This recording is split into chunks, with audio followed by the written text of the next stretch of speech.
It's close to 90 degrees in Jacksonville, Florida. The pool is not a bad place to be for this Sunshine State showdown between the Miami Dolphins and the Jacksonville Jaguars.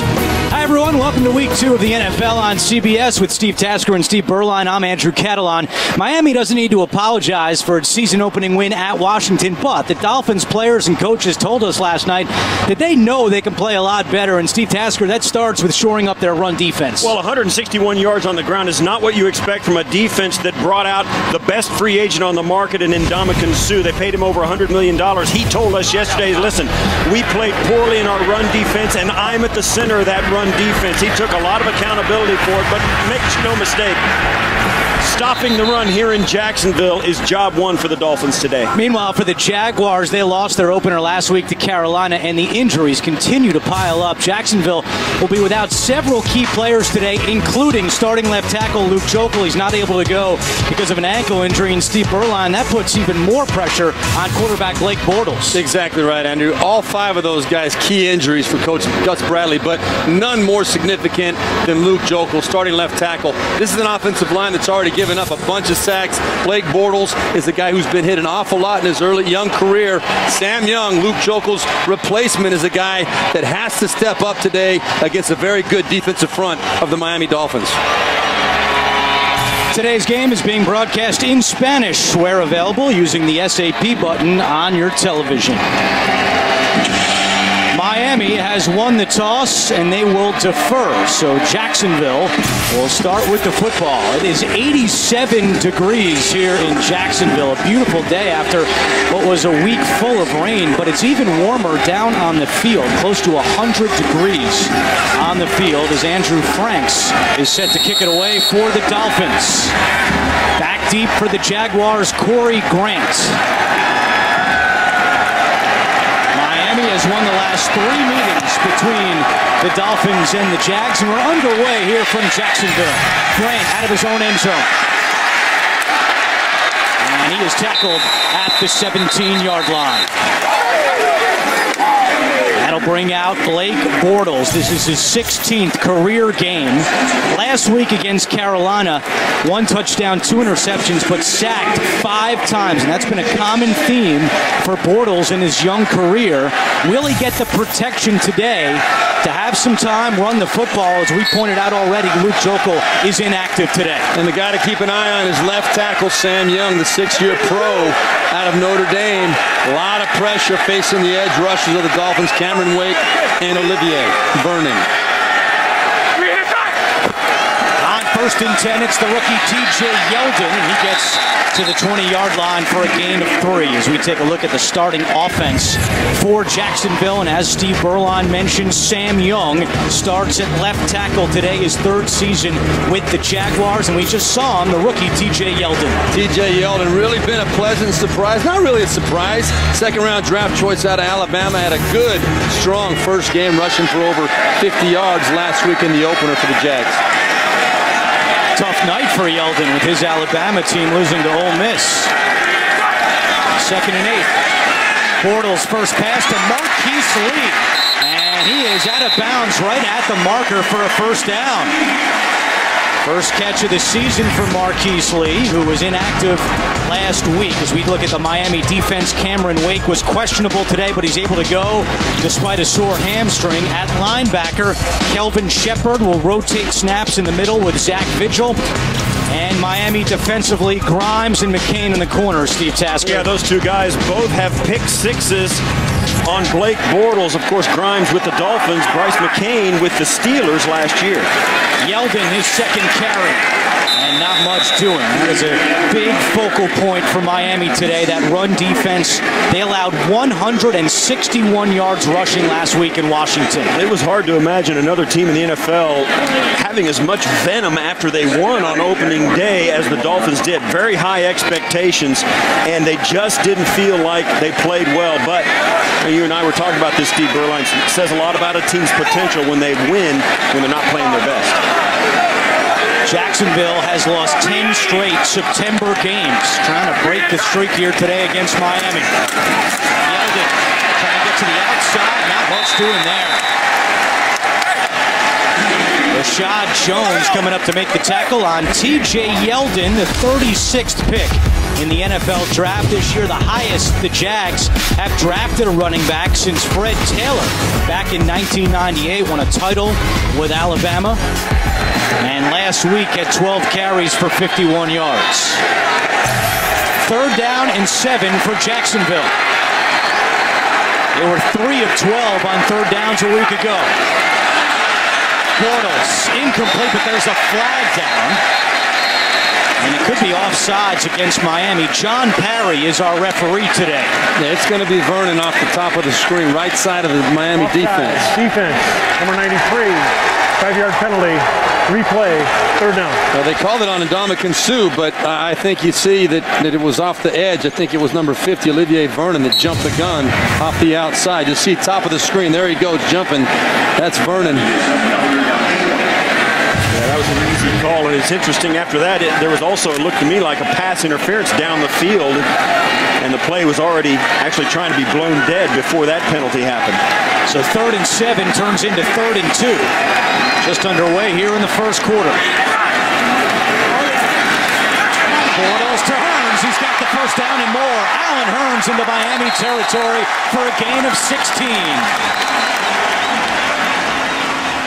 Well, this is how close it is in the NFL. The ball has got to be out on time and on the money. If this ball isn't thrown perfectly by Blake Bortles, and it was tipped as well off the top there, but if it was not able to get to Hearns right on time, that ball could have been another pick 6 for the Miami Dolphins on Blake Bortles. It's the same throw he made last week that did get taken back for a touchdown. That quick throw, your quarterback has to release it pretty quick. And it's a good thing that the Bortles put some pepper on that. Cameron Wake got a piece of that, but they still completed.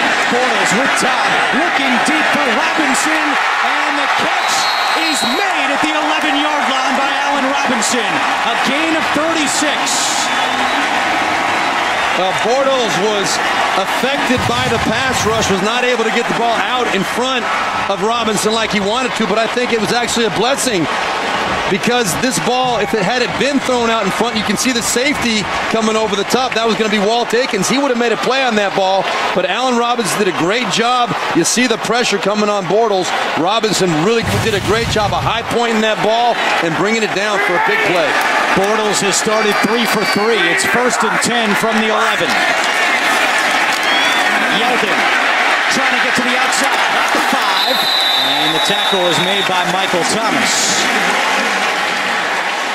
Well, if this is exactly what you want to do in the red zone. If you've got a running back that you can make significant yardage in the run game, you force the Dolphins to pack the box with a lot of guys. They're going to have 8-9 guys in the box, and this is a perfect spot for a play-action pass. And this is where you're missing the key free agent acquisition for the Jacksonville Jaguars, Julius Thomas, the tight end. They really miss him in these situations.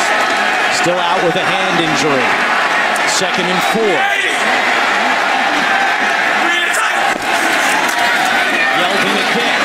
Yeldon to the goal line, and he's in for a touchdown. The first touchdown of T.J. Yeldon's career, and it's 6-0 Jacksonville. An impressive first drive for Jacksonville, getting a 1st down inside the 10-yard line and then just handing it off twice right into the teeth of the Miami defense. Runs right up the gut. Sam Young doing a nice job on the outside, the reserve left tackle. Let's look at this right knee and see if that knee was down before he crossed the plane. It'll automatically be reviewed upstairs. Every scoring play, exactly.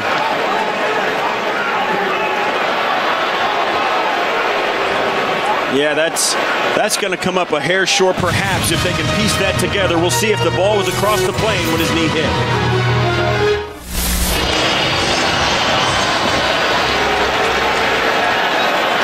After review, the runner's knee was down prior to the score. It'll be 1st and goal on the left hash, and the game clock will start on the ready for play. So they take the touchdown off the board by Yeldon as we take another look at it, and you can clearly see. There's the knee, and the ball is right up there, so it is significantly short. They got that right on replay, and we suspected it when we saw it in replay from this angle, and of course they got it right. However, they do get a fresh set of downs. That run was good enough for a first down, so it's first and goal from the 1. Defensive lineman Tyson Alu in as the fullback here. They give it to Yeldon, and he is stuffed. Rashad Jones, who had a big game last week against Washington, comes up to make the tackle. Well, the defense completely sold out on this play. We'll watch. It's going to come from the top right there. He's going to come off the top. He was totally had if Blake Bortles bootlegs that out to the left, but the Dolphins didn't believe they were going to do that. Totally sold out on an up-the-gut run, and it paid off. This is the situation where you probably want to look to one of your big targets. The biggest threat that Jacksonville has is number 89, the tight end, Mercedes Lewis, lined up on the bottom, the third in from the bottom of your picture. Bortles to Robinson, and he is in for a touchdown. Allen Robinson with his first touchdown of the season. That's a great concept for a play. Steve Berline, you saw it. Right here, they got 3 tight ends, and they got a lot of attention, a lot of defenders there, which leaves Robinson all by himself, one-on-one alone, and Bortles guns it in for the touchdown. That's a great setup, and you could foreshadow the play by the overload on the right and the quick throw to the left. First time in 8 games, the Jaguars have scored a touchdown on their opening drive. And now here's Jason Myers for the extra point. He did miss an extra point last week. This one is good. Blake Bortles 4 for 4 on that opening drive, capped off by the touchdown to Robinson. It's 7-0 Jacksonville. The NFL on CBS is sponsored by Southwest Airlines. Find Southwest Airlines fares online only at southwest.com. The Lincoln Motor Company and the entirely new Lincoln MKX. And by Bud Light, the official beer sponsor of the NFL.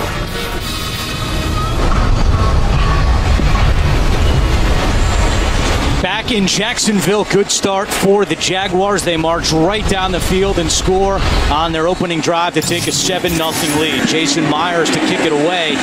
One of 2 Marist football players in this game. First time that's ever happened. I have 2 red foxes in an NFL game. Myers for Jacksonville and Terrence Fede of the Dolphins as we go back.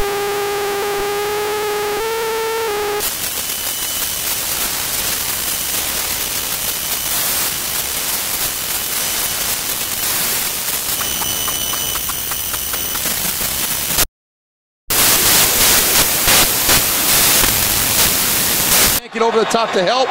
That's all the window they need in the NFL to stick that ball in there. Good job by Blake Bortles. Even though that ball was tipped, he got it in there.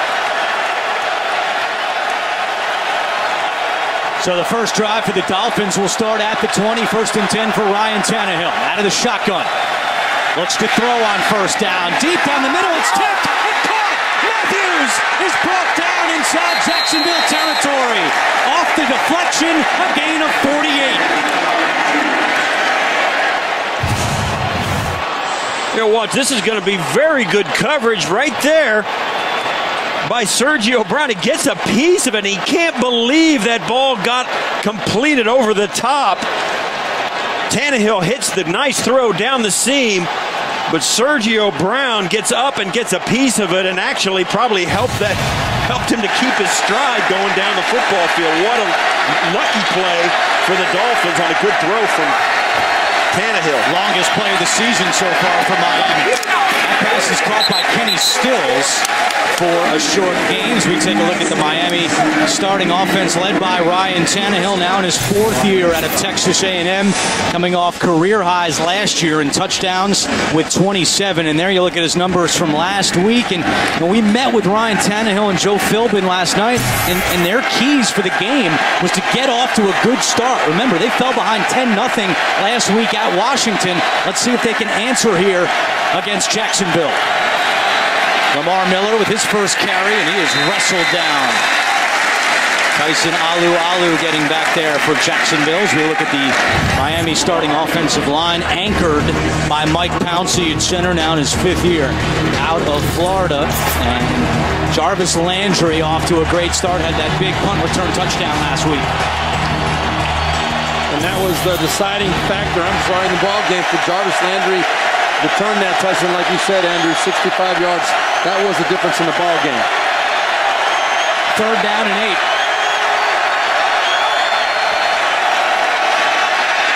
Tannehill over the middle, and it's dropped. Greg Jennings had it for a 1st down, and he fell to the ground, and it will be 4th down for Miami. Yeah, this ball comes right into his stomach. He reaches down low. Great shot right through the window by Tannehill. You got to pull that in. Oh, no doubt about it, Steve. That Greg Jennings has got to come down with that ball. Ryan Tannehill, one of the most accurate quarterbacks in the NFL the last couple years, put that ball exactly where he needed to put it. Greg Jennings, he's paid too much money to drop that pass. Here's the rookie kicker, Andrew Franks, out of Rensselaer Polytechnic Institute from 48 yards away, and it is good. Joe Philbin likes his rookie kicker and punter, and Franks delivers here to put the Dolphins on the board.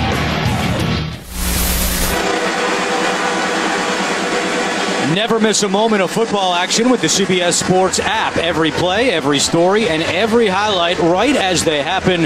Download the CBS Sports app now. There are a lot of Dolphins fans here in Jacksonville. They were waiting at the team hotel when the team arrived last night, and Andrew Franks has put Miami on the board with a 48-yard field goal. 7:16 to go in the 1st quarter. Franks to kick it away to Corey Grant. And a touchback by the rookie kicker. So drive number 2 for Blake Bortles and the Jaguars offense. They look great to start the game. Well, it all started with the long throw down the field. Bortles climbing the pocket. Robinson goes up and high points the ball, sets up Yeldon to get it down close. What was an overturned touchdown, and then the gun pass actually got tipped by C.J. Mosley. Still had enough velocity to get into the end zone. Very impressive first drive for a team that is not known for fast starts. Yeah, we mentioned that stat before. First time since Dallas last year, they scored a touchdown on their opening drive. Denard Robinson in at running back to start this series, and he gets the call on 1st down. Robinson across the 25 and tripped up at the 28-yard line.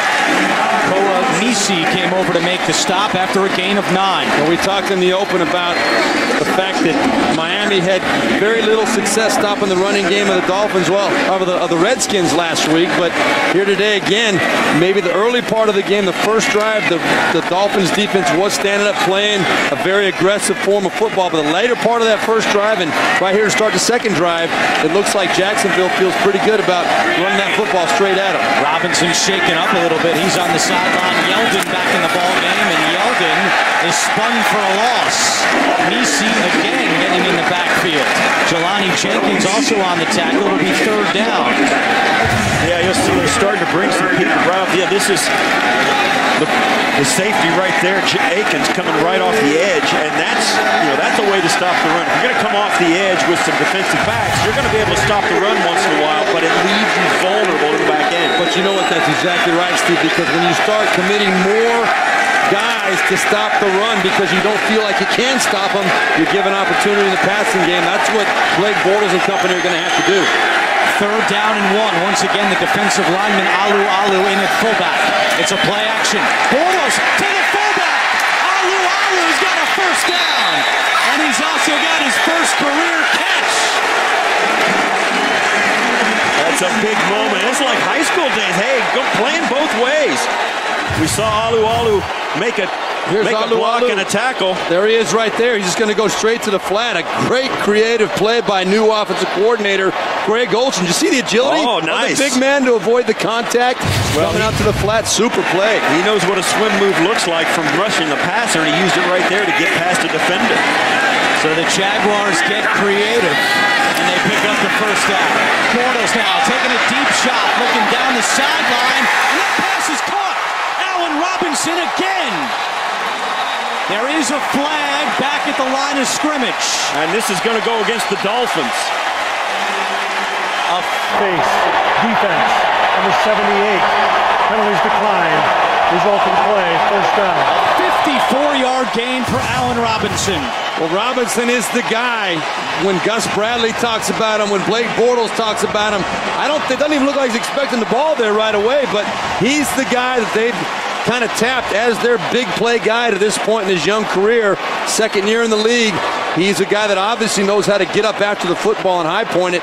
2 huge plays today. He's 6'3", and Greg Olson, the offensive coordinator, told us he has a 42-inch vertical, so why not throw it up to Allen Robinson? He makes the grab, and it's 1st and 10. The Jags back in the red zone.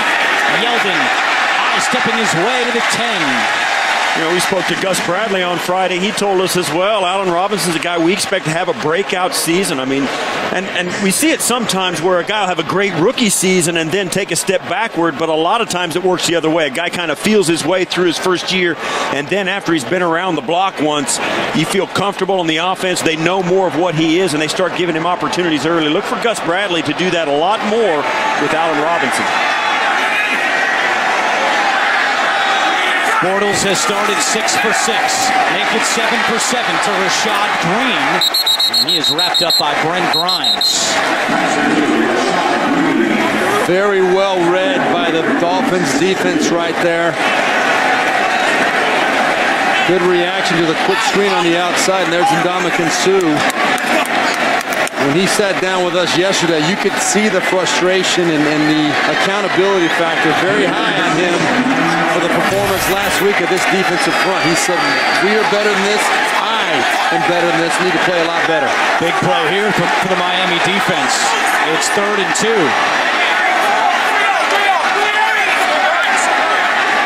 Corey Grant in it, running back for Jacksonville. Bortles, end zone to Lewis, incomplete. Overthrown, and it brings up 4th down. And Ndamukong Suh is really the focal point of the expectations for this Dolphin defense. They paid him a lot of money. A lot of attention was given to the organization for shelling out that kind of money. Stefan Wisniewski does a nice job there. Of course, that's a quick pass. But there's a guy that's going to have a lot of pressure and a lot of scrutiny this year on him because of the money he's made and because of the success he's had in the past. Only made 2 tackles last week against the Redskins. It's 4th and 2, so Jason Myers on for a 27-yard field goal, and that's good. 2 drives for Jacksonville. They've scored 10 points. That's more points than they had the entire game last week against Carolina when they were held to 9. It's 10-3 in favor of the Jaguars. The NFL on CBS is sponsored by FanDuel, the leader in one-week fantasy football. And by Verizon. Watch live primetime games with NFL Mobile, only on Verizon.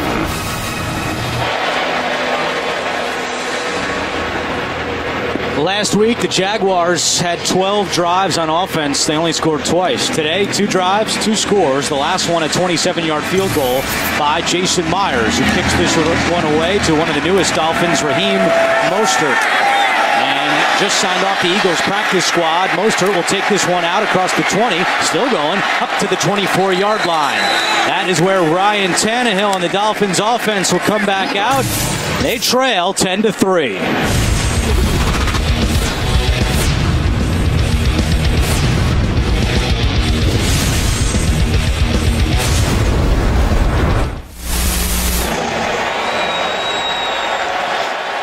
3:15 to go in the opening quarter. Drive number 2 for the Dolphins. They trail 10-3 with Steve Berlon and Steve Tasker. I'm Andrew Catalan. Week 2 of the NFL on CBS. Tannehill's pass is caught by Landry for a gain of 2. And let's take a look at that Jaguars starting defense. Jared Odrick going against his former team today. Spent the first 5 years of his career with Miami. Dan Skuta, one of the new additions at linebacker this year for the Jaguars, and a big change in the secondary as rookie James Sample starts at strong safety for the injured Jonathan Cyprien. Yeah, the 4th round draft choice out of Louisville getting his first opportunity. Lamar Miller trying to get to the outside. And really interesting story about Sample. He was drafted as a free safety, and Gus Bradley earlier this week on Tuesday night, when he saw that Cyprien probably wouldn't be able to go, he brought Sample into his office and said, hey, we're going to make you a strong safety this week. You have 3 days to get ready. So this is not his natural position. Let's see how he holds up today. But in this day and age, though, Andrew, there's so much rotation of the safeties that it's just a matter of being in the right position for the calls. These safeties, they have to be interchangeable in today's NFL. 3rd down and 8.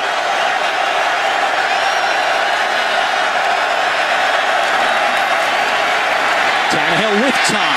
Looking deep, and he overthrows Greg Jennings, who was wide open. It looks like Devon House went down with he's right up the top. Watch this as this takes place. House is going to get left behind because it looks like he slips, or right there, House goes down and he can't get up.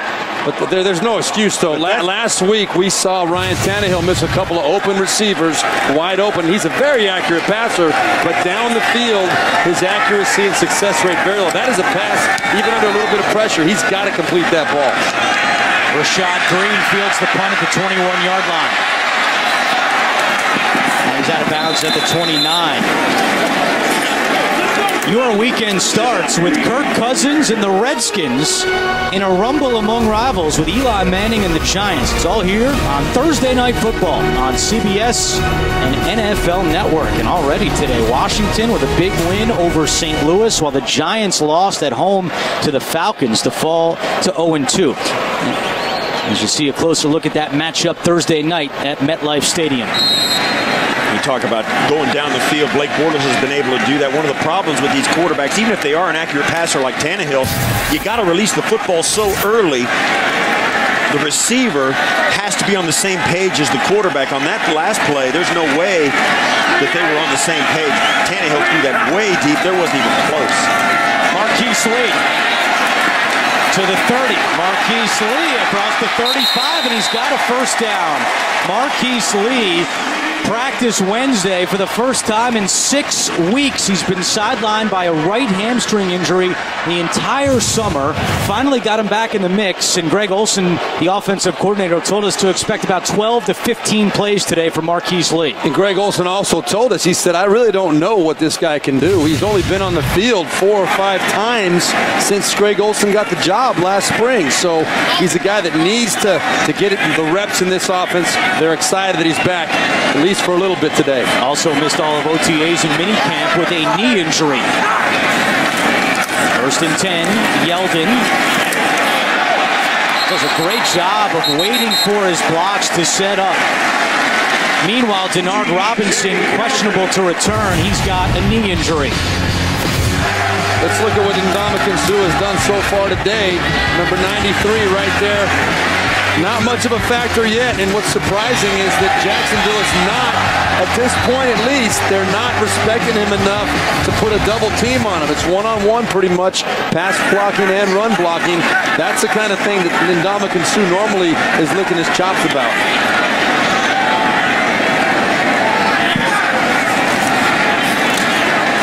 Bortles to Yeldon. And Yeldon out of bounds at the 47-yard line, forced out by Jenkins. TJ Yeldon only averaged 15 catches a year at Alabama, and we asked him Friday, why didn't you catch the ball more out of the backfield? He goes, guys, we had a guy named Amari Cooper. He was pretty good. They didn't want to throw it to me. They wanted to throw it to Cooper. That will be the final play of the first quarter. It will be 3rd down when we come back. Jacksonville has a 10-3 lead on Miami. And we'll be back after these messages. You're watching the NFL on CBS, the home of Super Bowl 50.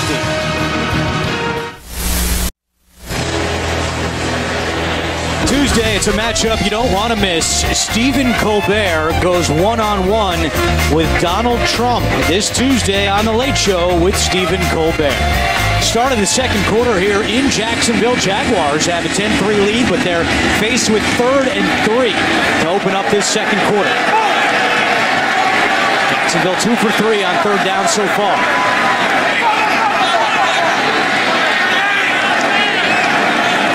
Bortles out of the shotgun. Low snap. He fields it. Steps up, in trouble, and just tosses it up. Incomplete. There is a flag down.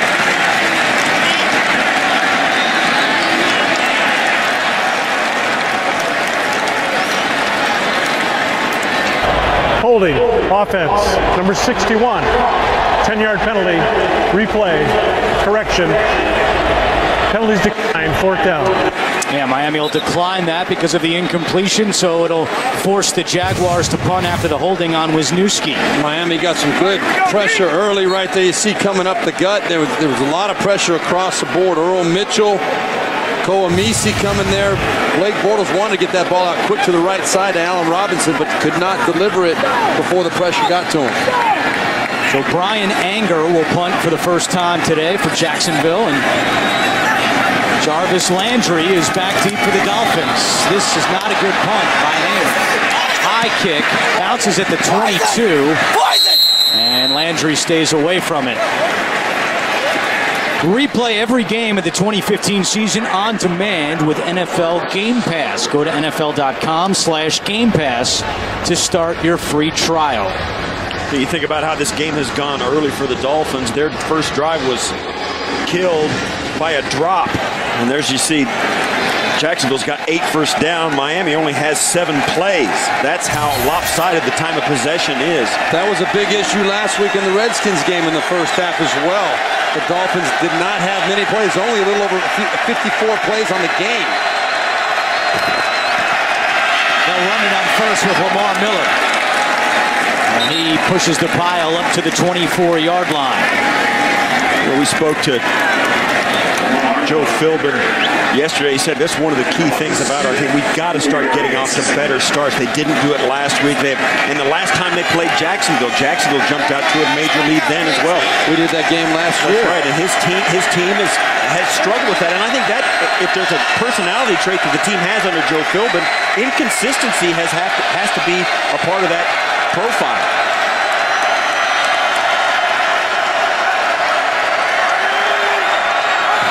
On 2nd and 6, Jaguars bringing pressure. Tannehill finds Devontae Parker for his first NFL catch.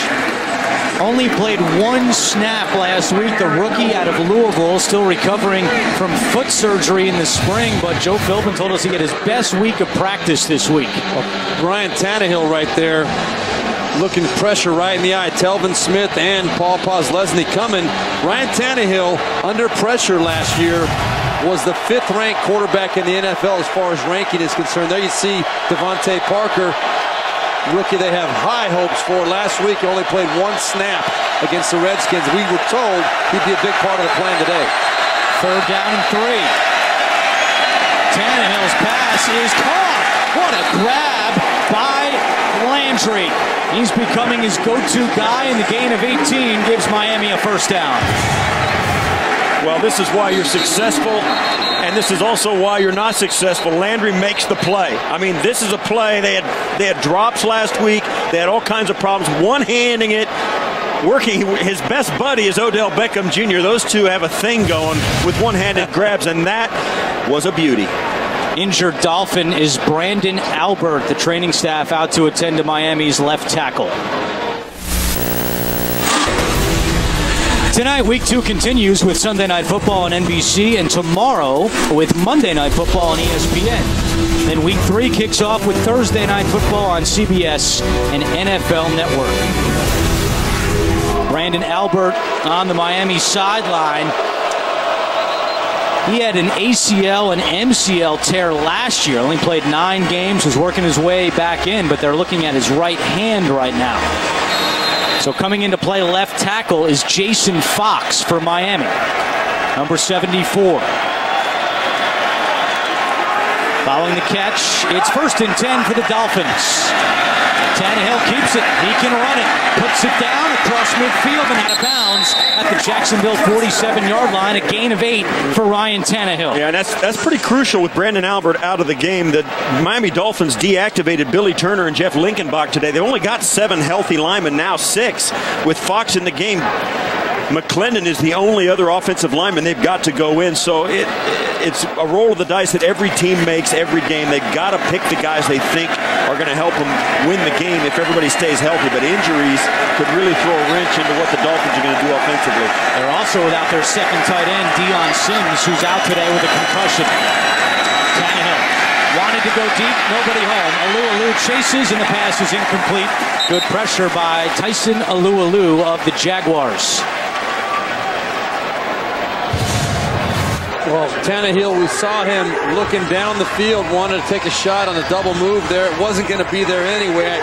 The protection was solid. Tannehill would have had time to make that throw. Wisely made a decision to try and tuck it and see what he could pick up or throw it away. He threw it away. They're still facing 3rd and short as a result. 3rd down and 2.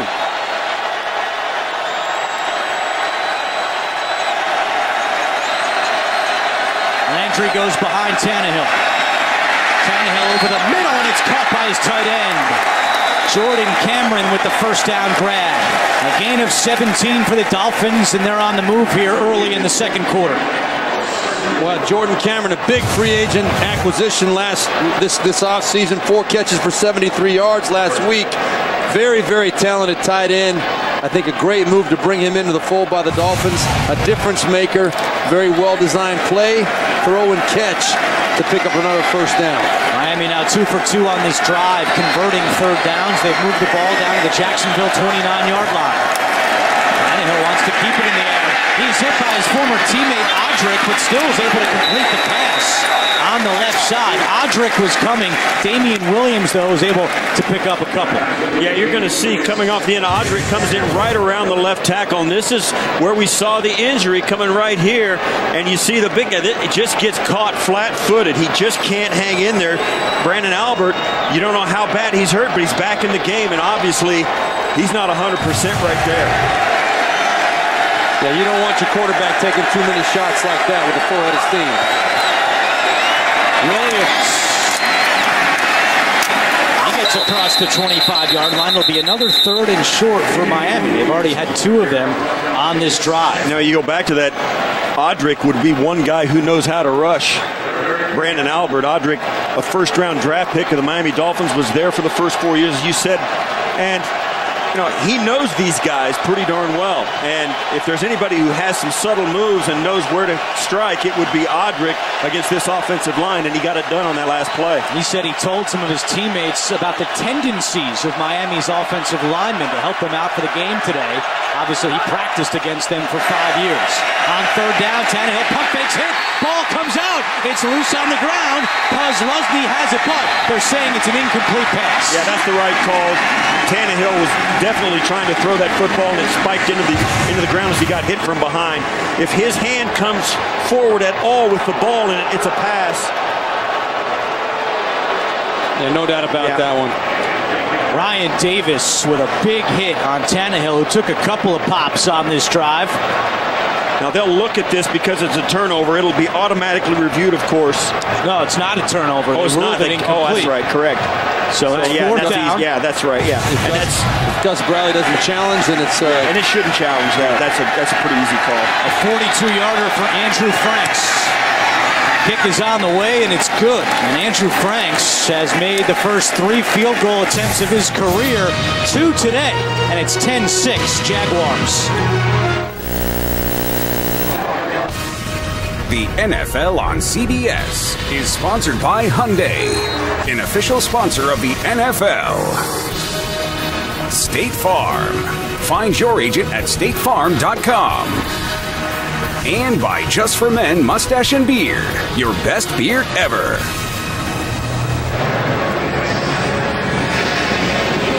Back in Jacksonville, 350 miles north of Miami for this Sunshine State showdown between the Dolphins and Jaguars. Andrew Franks with a 41-yard field goal, his second of the day, and it's a 10-6 game with 10:08 to go in the first half. With Steve Tasker and Steve Berline, I'm Andrew Catalan. We thank you for joining us here on CBS, your home for Super Bowl 50. Corey Grant out of his own end zone. Flag is down from behind the play. Grant is tackled at the 16-yard line. Damian Williams present on the special team stop as we await John Perry's call. I am not a big fan of running that ball out on a high-handed kick and 5 yards deep. I think it's a bad idea. During the return, holding, number 53, return team. Half the distance, 1st and 10. You're right. Timeout on the field. So Jacksonville will be backed up. Let's see what Ndamukong Suh and the Dolphins defense can do when we come back.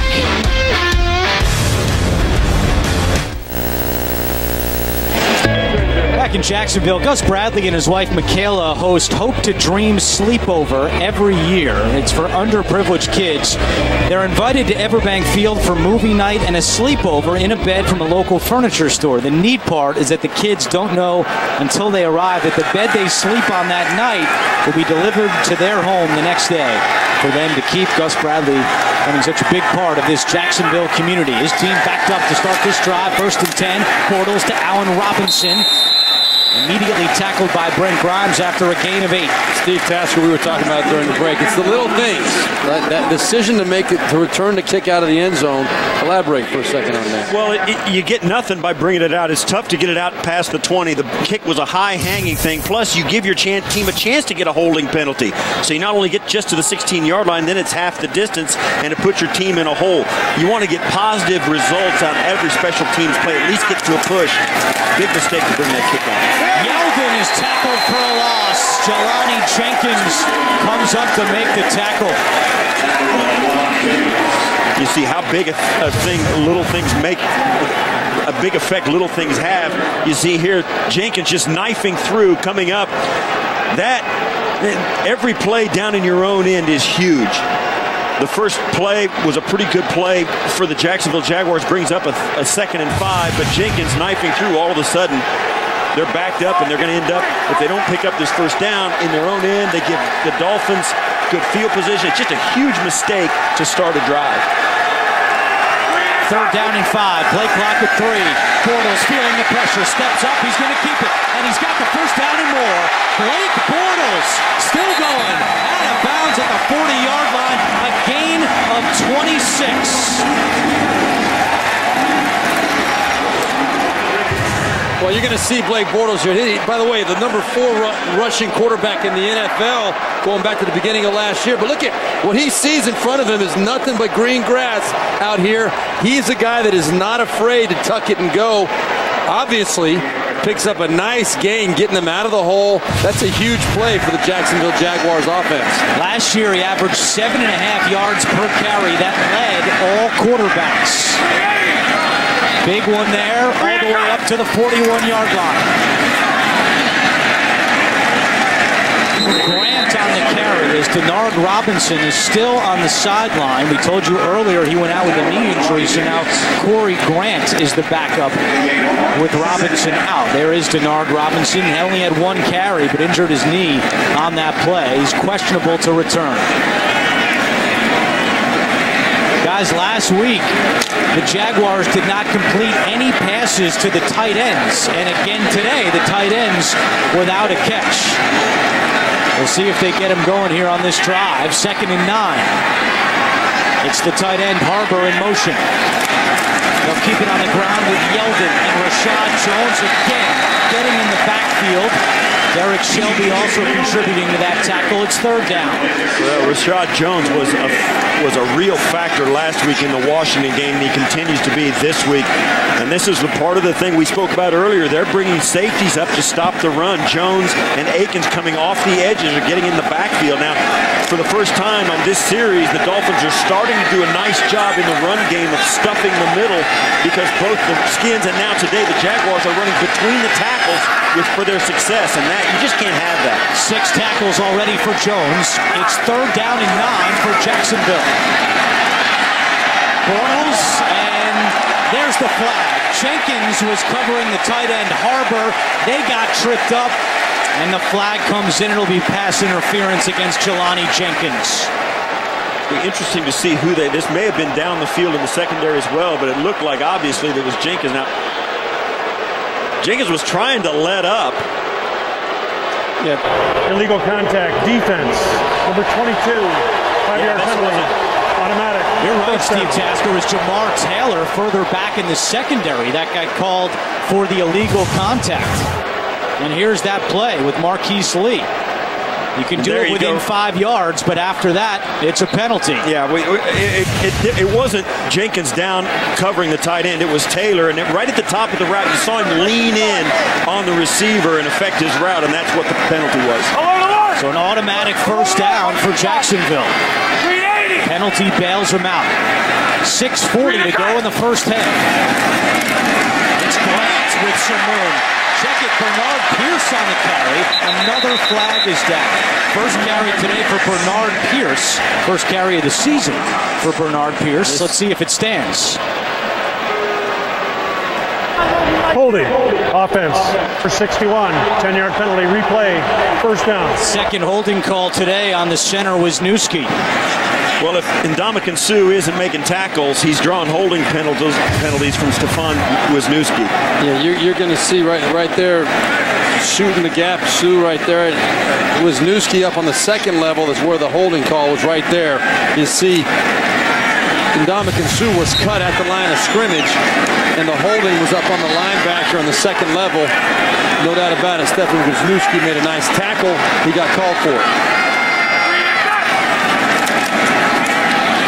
Yeldon gets to the outside. TJ Yeldon back into Miami territory. A gain of 12 for the rookie out of Alabama before Jones made his 7th tackle.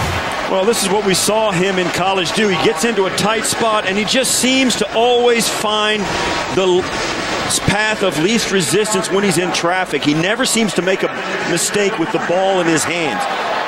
Gets every yard that's coming to him, and that's a rare quality. Great vision, great instinct, and in traffic, that's not as easy to do as it is out in open field. Jacksonville already has 87 yards rushing against that Miami defense. Yeldon trying to add to it, and held to a minimal gain on the play. Terrence Fede makes the tackle. It'll be third down, and now there's an injured Dolphin down on the field. And that is Ndamukong Suh.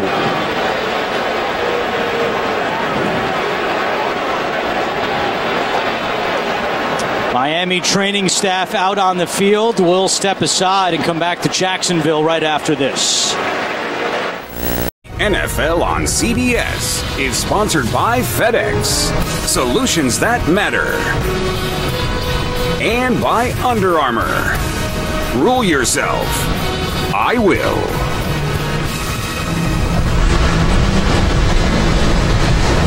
The good news for Miami is that Ndamukong Suh is able to walk off under his own power, which is certainly a good sign. He's not in there for this third down and 5. C.J. Mosley takes his place in the middle with 5:25 to go in the second quarter. 9th play of the drive for Jacksonville.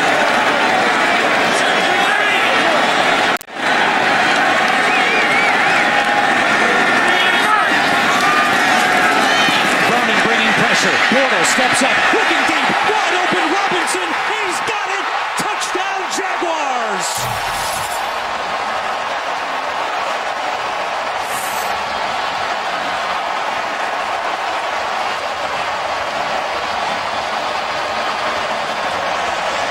This is just a super job by the young quarterback, Blake Bortles. Miami showing pressure and coming with pressure up the gut. Vernon was coming hard off the edge. Bortles stood strong in the pocket, knew he was protected, and delivered a strike over the top against a squatting safety. That's why Robinson was able to run past. You could see Bortles bought a little extra time moving in the pocket. He's big, he's strong, he's fearless. Right there, paid off for the Jags. Credit to Sam Young, also the left tackle, stepping in for the injured Luke Joeckel. Made a good tackle on that touchdown to Allen Robinson. A new career high today, 145 yards receiving for the second-year receiver Robinson.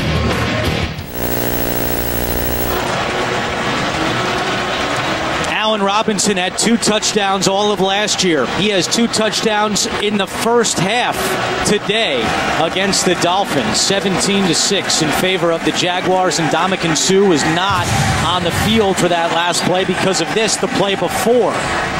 You see right here is Ndamukong Suh. He's working up the field against Wisniewski. Opens his hips to trying to get to Yeldon, and then the pile, along with Fede, all pile in on him, kind of hyperextend his knee. He was able to get up and walk off, and it looks as though he may continue in this game, but he was not able to get in on that third down. We're still waiting for an official statement from the Dolphins on Suh. Meanwhile, Mostert on the kick return, and he's not going to get to the 20-yard line. Well, Gus Bradley said he thought his offense played too cautious last week in the loss to Carolina. Nothing cautious about this right here. Well, right here is Allen Robinson. What you're going to see, the Dolphins are showing pressure on the inside. What Robinson's going to do, he's going to come up and give a double move that freezes the safety Akins, and he goes right over the top for the touchdown. Big play for the Jaguars. You see the safety sits, Akins right there sits, and it's over. And what a great job by Blake Bortles up over the top. Huge play for the Jaguars. 91-yard drive, longest for Jacksonville on a touchdown scoring drive since December of 2013 against the Colts. 1st and 10 for Tannehill and the Dolphins. Jordan Cameron has a first down up to the 36-yard line. I really like this Jordan Cameron. 2 years ago, one of the top receiving tight ends in the league. Last year had some concussion problems in Cleveland. They decided that he was not worth the risk of signing him back. The Dolphins saw the value, and he's really starting to get comfortable with Ryan Tannehill in this offense. Charles Clay left Miami, went to Buffalo. Cameron stepping in for Clay this season. 1st and 10.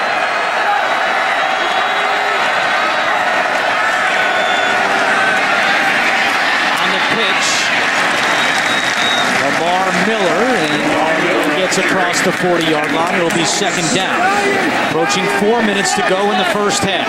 Yeah, we spoke about Joe Philbin and his team's inability to get a fast start. And let's face it, this is a team that had 2 road games to begin the season in Washington and now in Jacksonville. They got out of Washington with a win and didn't look very good doing it.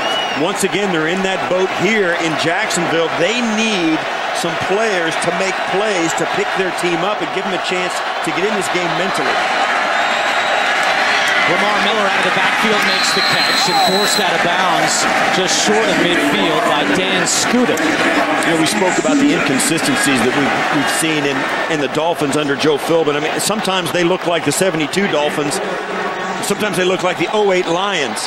I mean, there's just a roller coaster of a ride. Sometimes they look so good, it's like, wow, who's going to stop them? And then they end up stopping themselves consistently in other games. Well, in our conversation with Joe Philbin yesterday, it came across very clear, the expectations, and he's driving it to his team all offseason through the preseason, is the championship is what their goal is. 3rd down and 2. Jaguars bringing pressure. Tannehill in trouble. Flag is down. Tannehill on the run to Cameron. He's got it at the 29-yard line. Well, let's see what the penalty is. Aaron Colvin on the coverage. This is going to be an illegal blow to the head of Ryan Tannehill, I believe. Personal foul, face mask, defense. 15-yard penalty will be added to the end of the run. You'll see that first down. They took a swipe at him on the way by. He pulled off after the fact. We'll see who it was right there. Can't do that. Dan Skuta called for the penalty. And a great job by Tannehill of continuing the play. What a great athlete a lot of these quarterbacks are these days, to make that throw down the field, see it in the big target.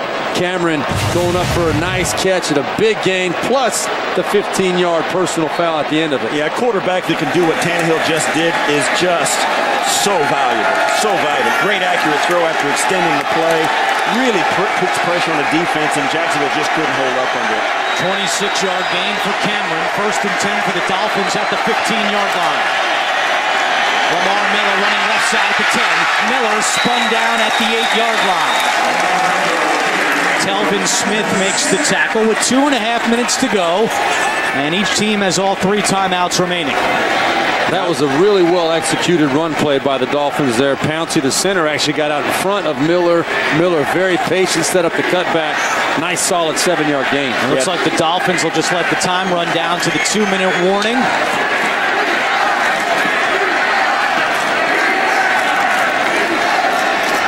A It will be 2nd and 3 when we come back. Dolphins on the move. They need it. They trail 17-6. 2 minutes to go in the first half. Jacksonville leads Miami 17-6, but the Dolphins have it 2nd and 3 at the Jaguars' 9-yard line. And defensive lineman Earl Mitchell has reported as eligible for this play for the Dolphins. He's the fullback in the backfield, 310 pounds. Mitchell blocking for Lamar Miller, but not much doing there. And Jacksonville has called timeout. It's first of the half. Coming up on the Verizon Halftime Report, join JB, Tony, Bart, Boomer, and Coach Cower for all the latest NFL scores and highlights, as well as a preview of Thursday Night Football on CBS and the NFL Network. That's all coming up on the Verizon Halftime Report. I like this strategy by Gus Bradley right here, showing a lot of confidence in his young offense, playing so well, taking a timeout. It's 3rd down right now, knowing that Miami is going to have to throw the ball. You see Brandon Albert limping off the field. He had the hand injury earlier. Now it looks like something with one of his legs or feet. But Gus Bradley showing confidence in his defense to make a stop and trying to get the ball back for his offense that has been very explosive today. I like the confidence. Jason Fox is in at left tackle for Albert. Look for the big target, Jordan Cameron, who's up at the top of the picture.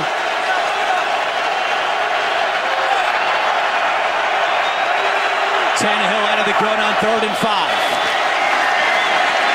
Has time. Chased by Odrick. Fires, and it's caught. Touchdown, Miami. Damian Williams has put 6 more on the board for the Dolphins. A 10-yard touchdown. That is all Ryan Tannehill. The Jacksonville Jaguars had this play broken off right at the snap. They defended it perfectly, and Tannehill just extends it and goes off the page. You see here he rolls out, runs away from Odrick, and just fires a shot to the pylon. Great job by Williams to get open and make himself available, and that's just that's making plays. That's pure instinct by Ryan Tannehill. Remember, he was a former receiver when he got to Texas A&M before Mike Sherman converted him into a quarterback, but he's very, very athletic, very mobile, great instincts on that play, and highly accurate throwing the football. Rolling to his left and throwing that football, open up his shoulders and getting that ball, putting the velocity on it right on the money. They're just confirming the touchdown in replay. All scoring touchdowns and plays are subject to review, and it looks like it's good. It is. On that drive, Tannehill 4 for 4 for 59 yards. And now here's Andrew Franks for the extra point, trying to make it a 4-point game. I still like the timeout that Gus Bradley took to give him time here, too, as you see that go through. Both teams doing it right in that last 2 minutes of this first half. So Jacksonville will get the ball back, 1:48 to go and 2 timeouts. You're watching Week 2 of the NFL on CBS. Your home for Super Bowl 50. How about a Super Bowl memory? The defending champion Miami Dolphins took on the Vikings in Super Bowl 8, and Larry Zonka rushed 33 times for 145 yards and 2 touchdowns. He was the first running back to be named Super Bowl MVP. Dolphins won 24-7, the second of back-to-back Super Bowl titles. And is the goal this year for the 2015 Miami Dolphins. And Steve Berline, you mentioned it, but we spoke with Joe Philbin last night and Ryan Tannehill, and they are all thinking championship. And we said, well, what do you have to do to get over the hump? Last year, down the stretch, Miami finished 2-4 in their final 6 games, and what they spoke of was mental toughness. That's what they want to see out of their team this year. How do you define mental toughness? How do you acquire mental toughness? Well, I really don't think it's something you can put into a person. You can develop it by a mentality. A coach can preach it. But I think it really comes down to whether a person inside, deep down inside, they've got the ability to stand up and be counted for and to come through under pressure. The mentality is established in the locker room by the coaches and by the veteran players. The younger players either buy into it or they don't. But until you see them in the heat of battle, you don't really know if they're going to be able to respond when they're put to the fire. But you develop the mentality as much as you possibly can in the offseason. So following the touchback, 1:48 to go, 2 timeouts remaining for the Jaguars. 4 possessions for Jacksonville, 2 touchdowns and a field goal so far today. Bortles throws high and incomplete. Robinson, the intended target. Now this is a situation, great opportunity for Blake Bortles to show his maturity if he is making that kind of progress, which I think he is. But right here, his #1 priority is to not make a mistake. If it's not clean, it's not there, you cannot have a turnover in this situation. Yeah, a punt is not the end of the world. An interception could be. Ndamukong Suh is back in the game for the Dolphins on 2nd and 10. Bortles. Vernon chasing him from behind. Bortles throws on the run, incomplete off the hands of TJ Yeldon, and it's 3rd down. Yeah, that's an accuracy you just saw Tannehill exhibit, and Bortles running to his left. He didn't turn his hips open and turn towards the line of scrimmage. He kind of throws this sideways right here. He tries to get his hips open, and he ends up throwing it behind Yeldon. That could have been a nice play for a 1st down, and they couldn't connect. And that's the accuracy under any circumstances you want from your quarterback. I would expect, if I were Blake Bortles, Greg Olsen, the offensive coordinator for the Jaguars, I would expect pressure here. 3rd and 10. Bortles, the screen to Yeldon. And he is tripped up in the backfield. Jelani Jenkins and Brent Grimes making the tackle.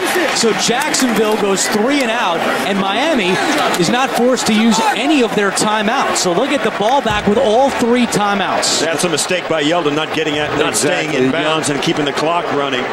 Because now that's plenty of time for Miami to come back and put some more points on the board or put themselves in position with 1.5 minutes to go with 3 timeouts. Yeah, you're exactly right, Steve. And I think Greg Olsen was surprised too. He called a play expecting pressure.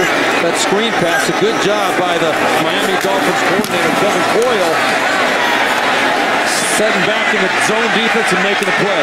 Landry fields the punt at the 26. Took one back to the house last week. Spins all the way up to the 44-yard line. A return of 20 after a 57-yard punt from Brian Anger.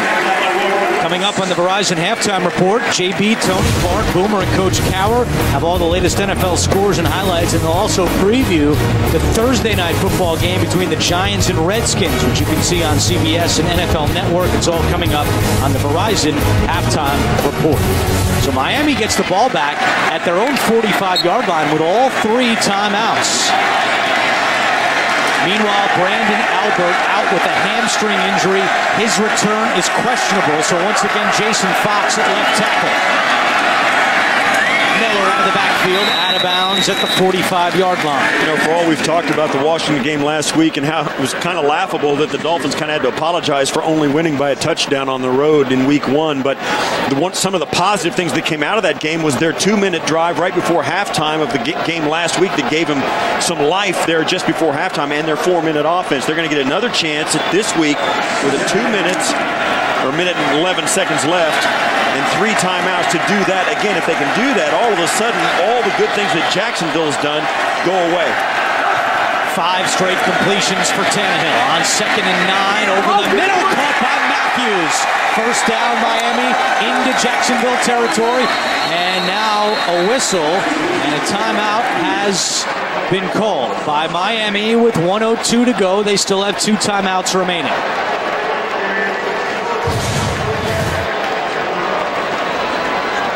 Here we go with Tannehill. You're going to see he sets up in the pocket and he makes a night. What's going to happen here? He's going to lob this ball over the top of the linebackers underneath the safety. It's really a great throw to get this ball up and over and into that hole. Super job of anticipating and having great touch and accuracy. Tannehill only has 4 incompletions today. He's 13 of 17 for 172 yards and a touchdown. And now the clock almost is irrelevant. With 2 timeouts in 1:02, you're inside the 35-yard line. It's almost irrelevant. You have all the time and all the timeouts you need to run your complete offense. Slow start for Miami, but their offense has really picked it up here in the 2nd quarter. On the move again, 1:02 to go. Tannehill to Miller, wrapped up immediately by Pusluzny. Neither team calls a timeout here. Plenty of time. No need to panic. They want to keep their timeouts as long as they can. And now movement on the line, and a flag comes in. That right tackle flinched. Dwan James.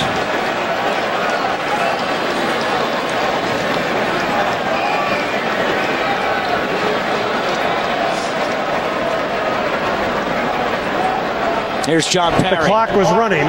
False start. Offense, number 70. This penalty either includes a team timeout or a 10-second runoff. Miami has chosen their second team timeout. They have one timeout remaining. So the penalty has to come with either a timeout or the 10-second runoff, and Miami elected to use the timeout. They only have one remaining now. Yeah, that hurts. They had to waste the timeout without even running a play there. And they lose the 5 yards as well. Right. That hurts. I don't know. I almost would be tempted to take the 10-second runoff because you have then 2 timeouts. Right. Now you only got one. Right. A timeout saves a lot more than 10 seconds. I agree. If you don't take the timeout, you take the 10-second runoff. You got 2 timeouts, and your run game is still in your options. Now you got to throw it. Exactly. Second down and 12 following the penalty. Cameron comes in motion. Tannehill play action, in trouble, steps up. Now he's going to keep it himself to the 30 and tackle at the 29-yard line. Now they have to burn the last time out. And they do, with 34 seconds remaining. The other way now by Tannehill getting tackled on the field. If they had just run the 10-second time off on the last play, they'd have maybe 7 or 8 seconds left, but still another timeout after they spent one here. So easy to question from up here, but I think the right call would have been to take the 10-second runoff. Well, they'd have had 24 seconds. Exactly. You know, and that's time. Another timeout. Yeah, plenty of time. With enough, I agree. They should have taken the runoff instead of losing the timeout. And both of us believe. Every Thursday night, Joe Philbin watches about 3 to 4 games from the week before. Other games, not teams that he's playing, just to see how teams and coaches handle 2-minute situations. It's a tradition he started last year, and every Thursday night he'll be specifically watching for situations like this. Right now, his team faced with 3rd and 7, 34 seconds to go.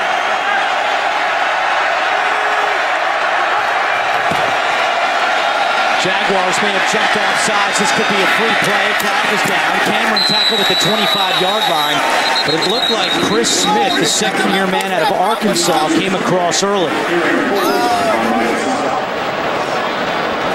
Yeah, with 28 to go, they'll accept this penalty, obviously, and they'll bring up a 3rd and 2, 3rd and 1. Yeah, if you accept the penalty, the ball's going to be about the 24-yard line. About where it is right now. Yes. But it'd be only 3rd down instead of the 4th down. That's right. Would be. This is a no-brainer. I don't know.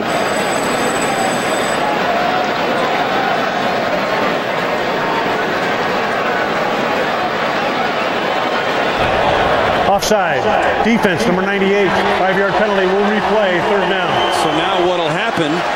The Dolphins are going to get one shot to take a shot at the end zone, or if they do throw it in the field of play, they'll have to get up on the ball quickly and spike it. I think they're already within field goal range. The play, I think, here is to take a shot at the end zone.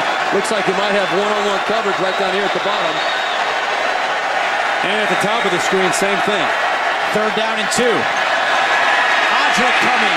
Tannehill gets away. Lobs it out of bounds. I hate that call. And incomplete. Get the first down and then spike the football. It was 3rd down. You got to get the first. I agree with you. You got to take a shot down lane, but I think if you can get the first down, you got to find a way to do that. Well, if you get the first down, you're going to run off at least 15 seconds, so you're going to end up kicking the field goal anyway. You know, I think you can make a case for it either way. I like taking a shot at the end zone there. They just had a breakdown in protection. 42-yard field goal for Andrew Franks. Kick is on the way, and it is no good. First miss in the young career of Andrew Franks. And Miami is still down by 4 with 18 seconds remaining. Yeah, just a heartbreaker for the Dolphins here to come out of that with no points on the board.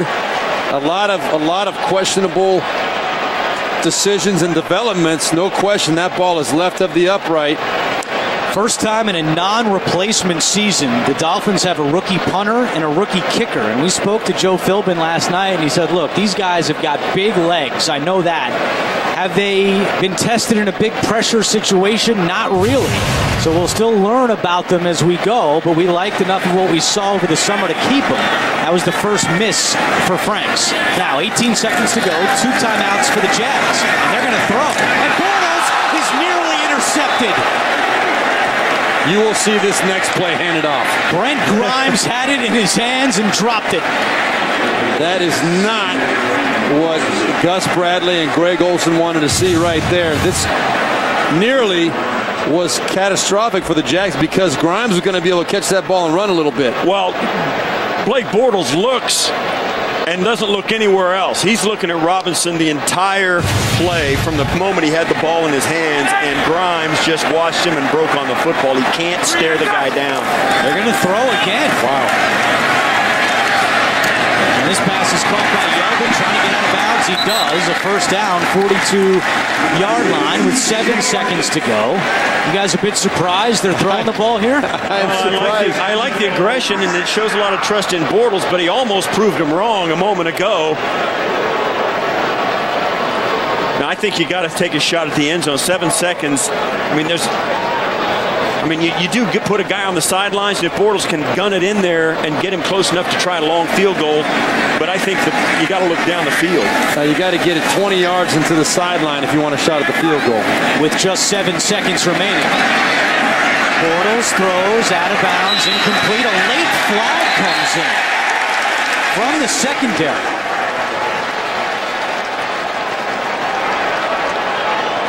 He's pointing towards. If it's PI, it's a spot foul, which gives him a shot at the field goal. He was pointing towards Jacksonville as though the receiver.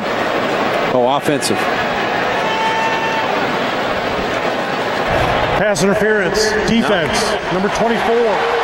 Ball be placed. The spot of the foul. Automatic. First down. Big penalty. Bryce McCain. That moves the ball to the 38-yard line. This will be a 51-yarder, a 56-yarder. And they're going to run out their kicker, Jason Myers. Right there is the penalty. And that it's hard to tell what exactly happened, but that's significant. The pass interference as opposed to illegal contact is a huge difference. So Jason Myers, whose career long is 27, that was today, will now try from 58. It's online, and it's good! The kid from Marist with a 58-yard field goal, and Jacksonville will take a 7-point lead into the locker room. Oh, they are smiling in Poughkeepsie, New York, home of Marist and the Red Foxes. Jason Myers with a 58-yarder, and Gus Bradley likes what he sees. Joe Philbin is at center line. He does not like where that ball was spotted. I think he's got a beef. I think they missed it by 2 yards. If they spot that ball where it was at 2 yards outside the 40, that kick comes up 2 yards short. The question is whether it was PI or not. The Verizon halftime report is coming up after this message and a word from your local station. You're watching the NFL on CBS, home of Super Bowl 50.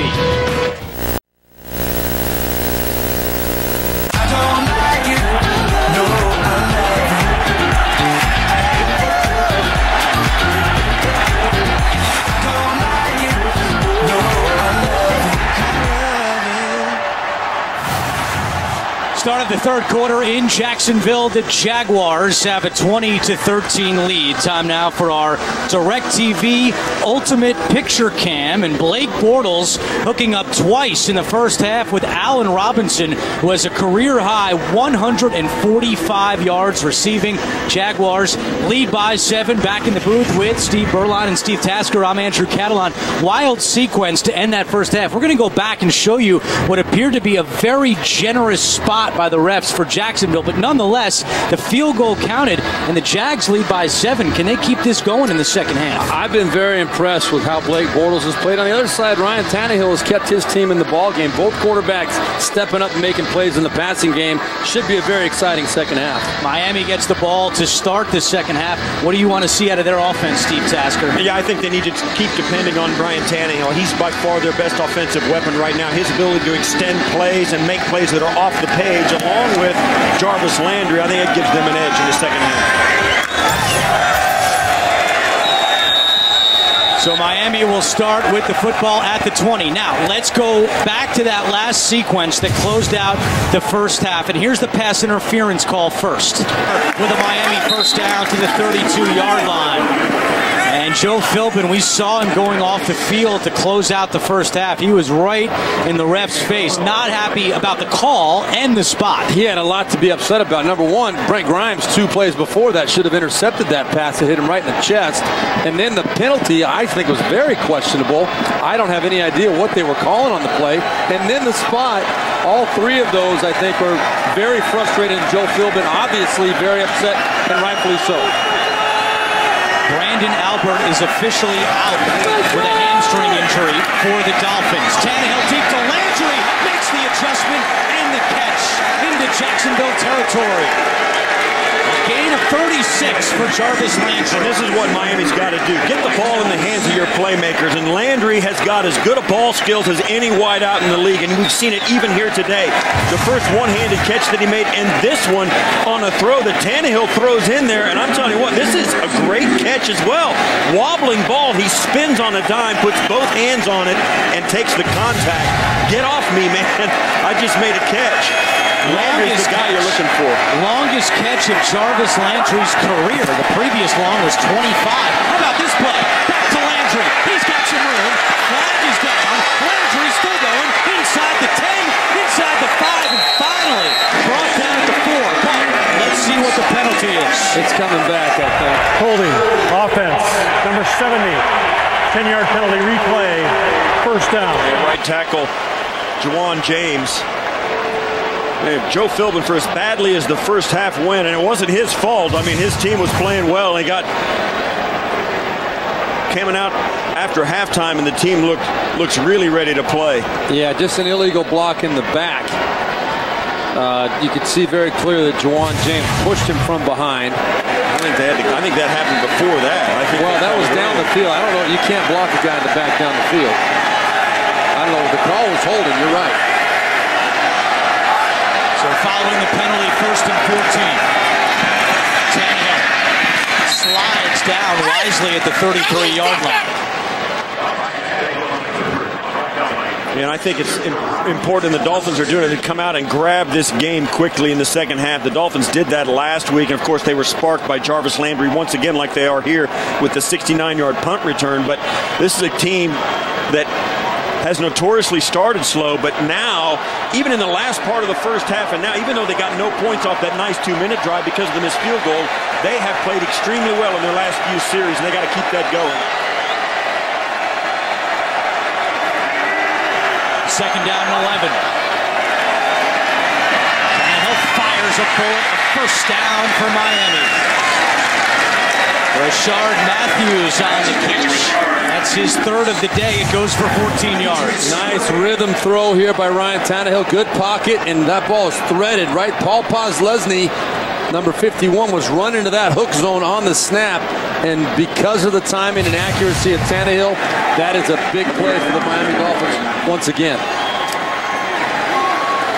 Matthews in his 4th year out of Nevada. Just had his first child, Zayden, who was born on September 1st. When he scored last week, he cradled the football like a baby in honor of his new son. This is Landry. He's got some room. Landry out of bounds inside the 10-yard line. What a start to this half by the Miami Dolphins. Aaron Colvin made the tackle.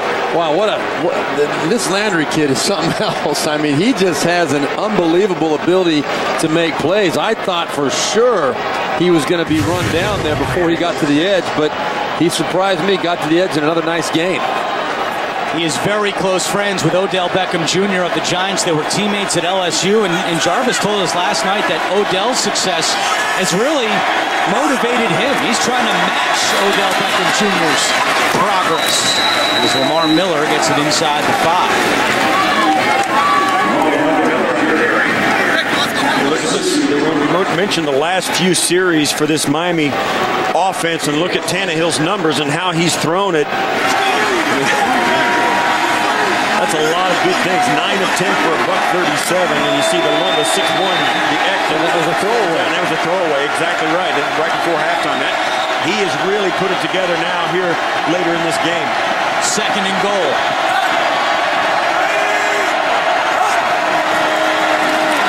Tannehill over the middle, caught, touchdown!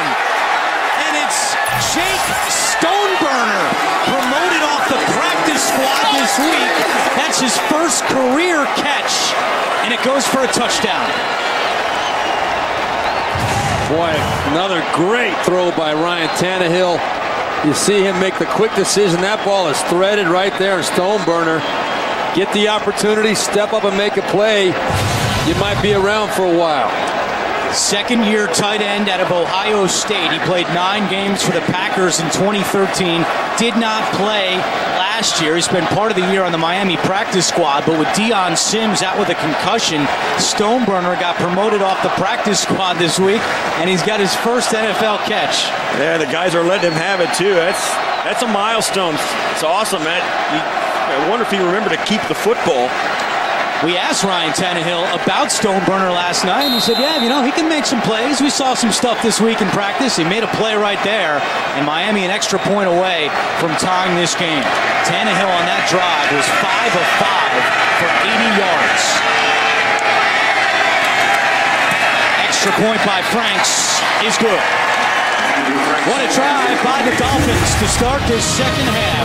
Tannehill to Stoneburner, and we're tied at 20 in Jacksonville.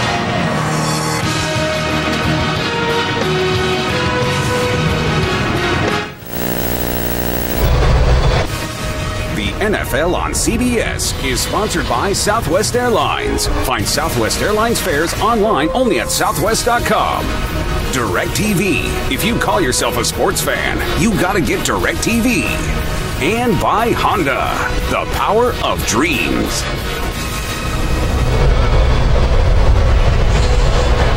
Beautiful day in Jacksonville. 10:28 to go, 3rd quarter. We're tied at 20.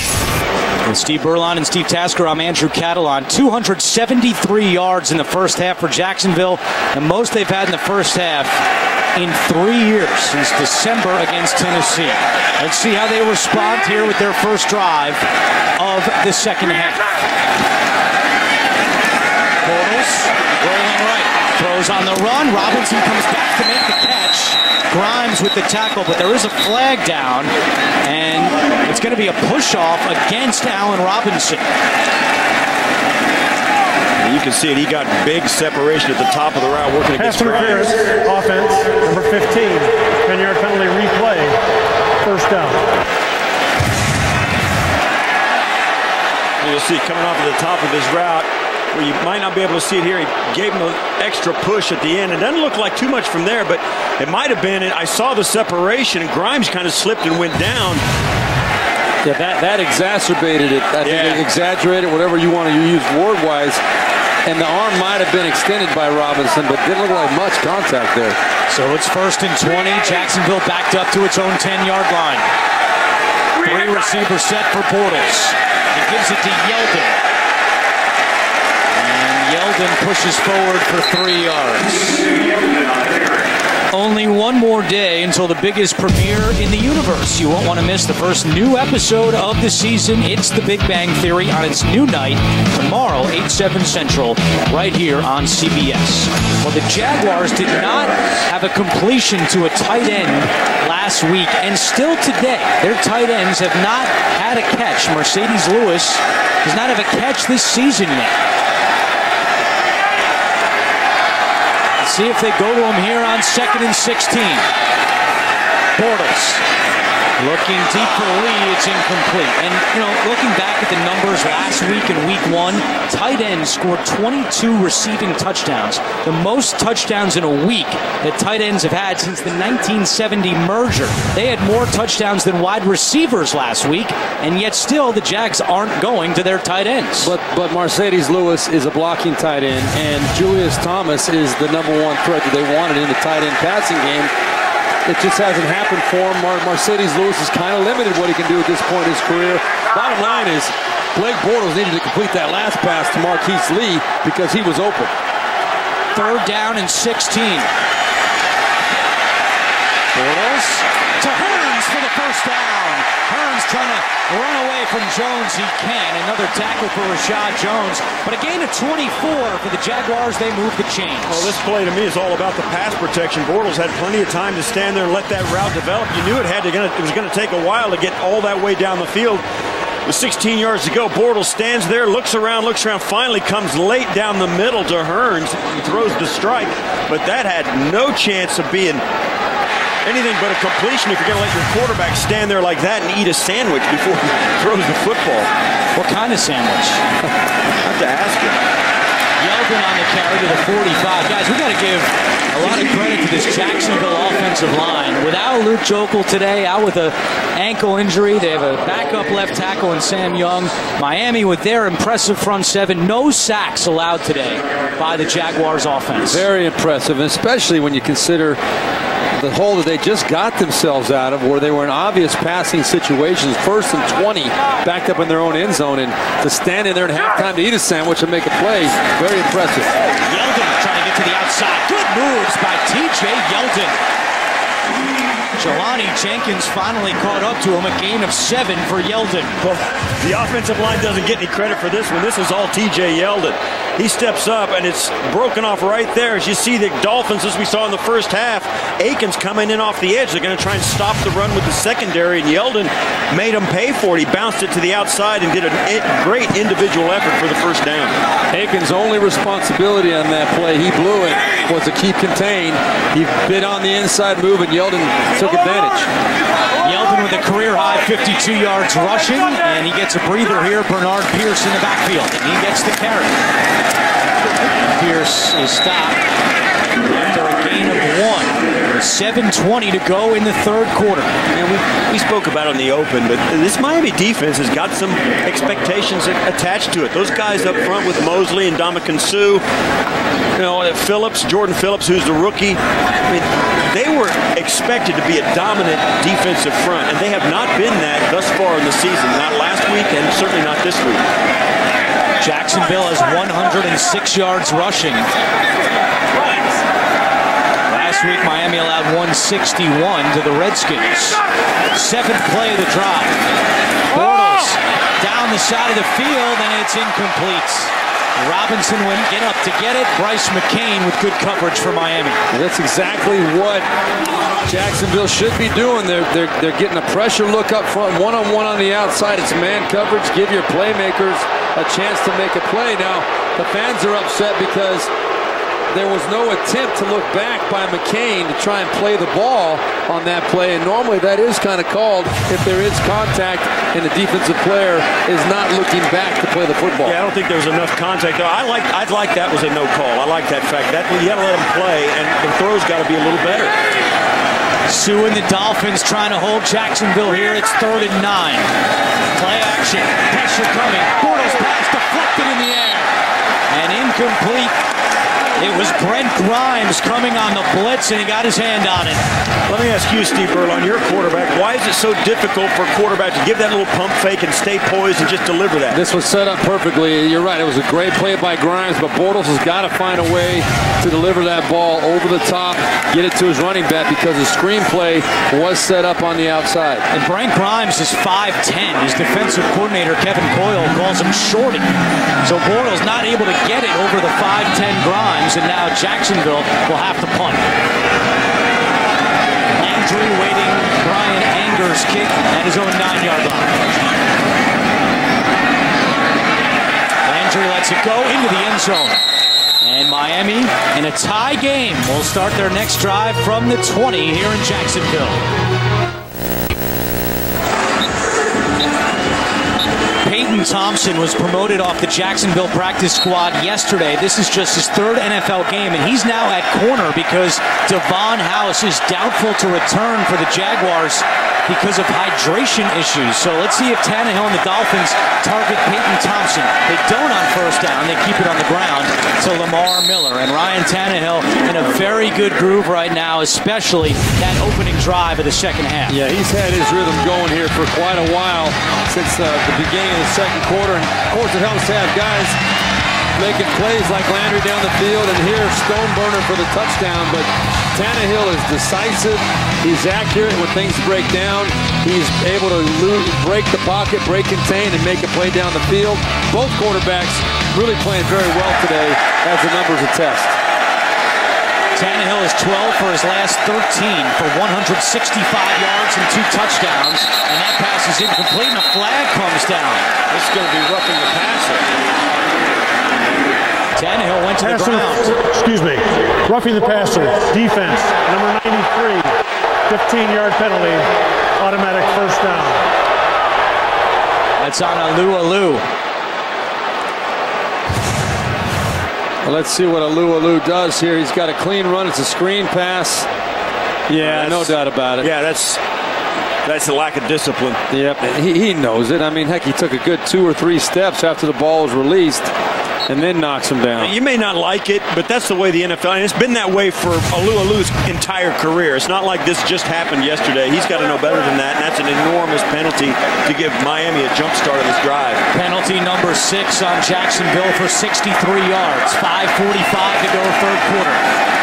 Tannehill deep for Cameron, incomplete. He had him open. A rare misfire by Ryan Tannehill today. Yeah, this is one that Tannehill's got to make. You're going to see right here is Cameron. He's just going to go straight up the seam, and there's a great lane right there. Ryan Tannehill can normally make this throw in his sleep. You see the safety's way back in the middle of the field. Put that ball right on him. That's a big play that gets out of his grasp right there. Cameron knows he had a shot at that. Now the pressure obviously was coming, but he's still got to make that throw.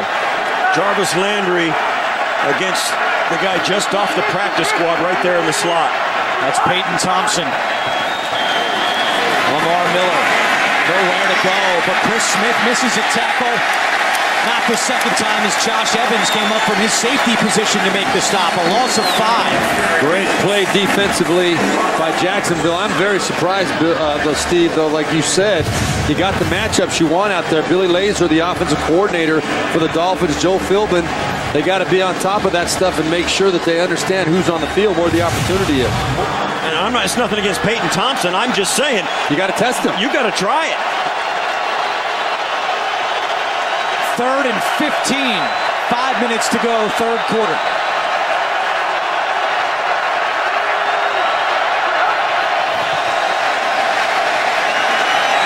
Tannehill to Miller. And Miller is wrapped up by Telvin Smith at the 41-yard line. That is well short of a first down, and Miami will have to punt. Yeah, I'm putting that on Bill Lazor. They blew that on a pitch play on 2nd and 15 that at best was going to get him 3 or 4 yards. I think you got to throw that football, and you got to test a secondary that's depleted and a defense that was depleted even before the game started. Well, they've got time to talk about it now. They'll go over to the sideline. They'll identify for sure who was on the field. If they don't come back and attack that area, then I think we have something to talk about. Second punt today for the rookie Matt Darr. Rashad Green calls for a fair catch at the 21-yard line. 4:09 to go in the third quarter. It's been a good one between the Jaguars and the Dolphins. You're watching the NFL on CBS. The NFL on CBS is sponsored by FanDuel, the leader in one-week fantasy football. And by the Home Depot. More saving, more doing. That's the power of the Home Depot. First and 10 for Jacksonville with 4:09 to go in the third quarter. We're tied at 20. TJ Yeldon. And there's that Miami run defense that Dolphin fans have been looking for. Earl Mitchell and Jelani Jenkins crashing down on Yeldon for a loss of 3. Great job penetration at the point there. You see the whole defense all led by Olivier Vernon off that offensive left side, defensive right side in the backfield.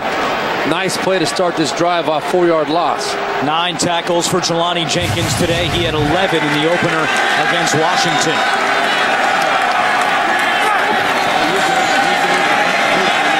Bortles to Robinson. What a grab by Allen Robinson. That's a couple yards short of a first down, but still a great catch by Robinson. Yeah, he's going to come down, turn to the inside. Bortles throws his out away from the defender, and he has just enough athletic ability and length to go out and get it.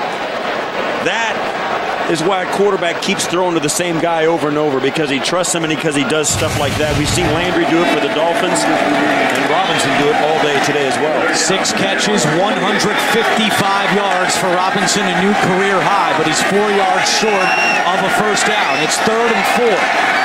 Jacksonville 5 for 9 on third downs today. Bortles fires, Marquise Lee, first down catch. That was a rocket from Blake Bortles, and there's a flag down back in the area where Bortles released that football. And this is going to go against the Jacksonville Jaguars. You can see Bortles react. Illegal use of hands, hands to the face. Offense, number 78. 10-yard penalty, replay. Third down. That's the right tackle, Jeremy Parnell. Right here. And you can see when the defensive lineman's head turns and his head's back like that, they can see that from behind as well as from the front. That comes from the guy facing the play. He had a good view of it, and it's an easy call. So you wipe the first down catch off the board for Marquise Lee, and now it's 3rd and 14 for Bortles, who got off to a hot start, but he's been quiet ever since. Can he come through here? Has some time. Throws on the run, and Yeldon had it and lost it. Incomplete. Yeldon and Robinson ran into each other. He was throwing that ball to Robinson. Yeldon was not where he was supposed to be on the route. Yeldon thought it was coming to him, but that ball was intended for Allen Robinson. You'll see him crossing the field right at the top of your screen there. There it is right there. It's going to Robinson. Yeldon really shouldn't have been going there. You can't fault him for the effort, but he's got to understand the pass route. You don't want 2 receivers in the same area. Well, that happened as the play broke down. They started to get late in the play. Yeldon turned his out route up the field to give Bortles an outlet, and it turned into the crash at the end. So Jacksonville has to punt on 4th and 14. Anger kicking to Landry. Has some room here from his 29. And Landry goes down. Corey Grant with the special teams tackle. 1:59 to go in the third. We're back after this. 1:59 to go, third quarter. We are tied at 20. Ryan Tannehill having a big day, 20 of 26 for 263 yards and 2 touchdowns. Jacksonville looking for its first September win since 2012. They've lost 10 straight in the month of September.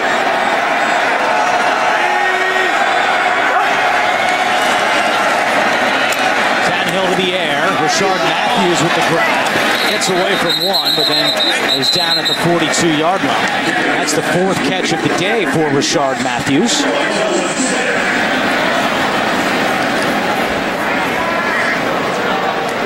You get to this point where the Jacksonville Jaguars haven't been here very often.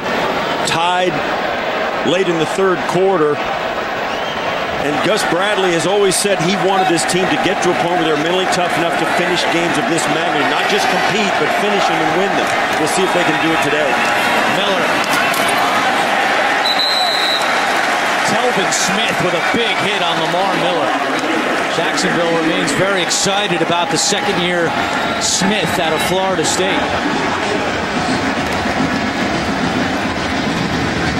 And he'll bring up 3rd down and 5. Final minute of the third quarter.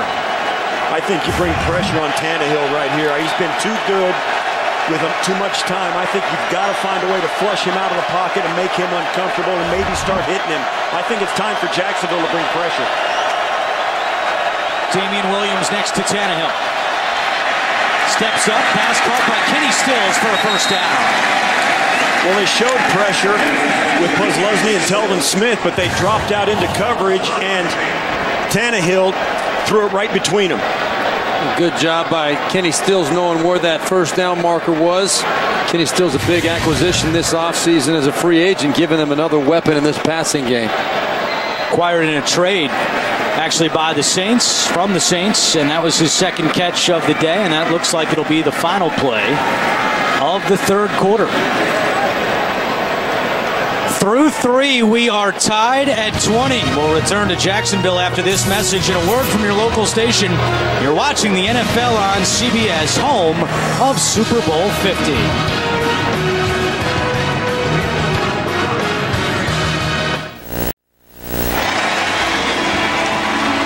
Start of the fourth quarter in Jacksonville. The Dolphins and Jaguars tied at 20, week 2 of the NFL on CBS. And you got to give a lot of credit to this point to Jacksonville. They have kept Blake Bortles upright. He has not been sacked. Again, Jacksonville without its starting left tackle today. Luke Jokel out with an ankle injury.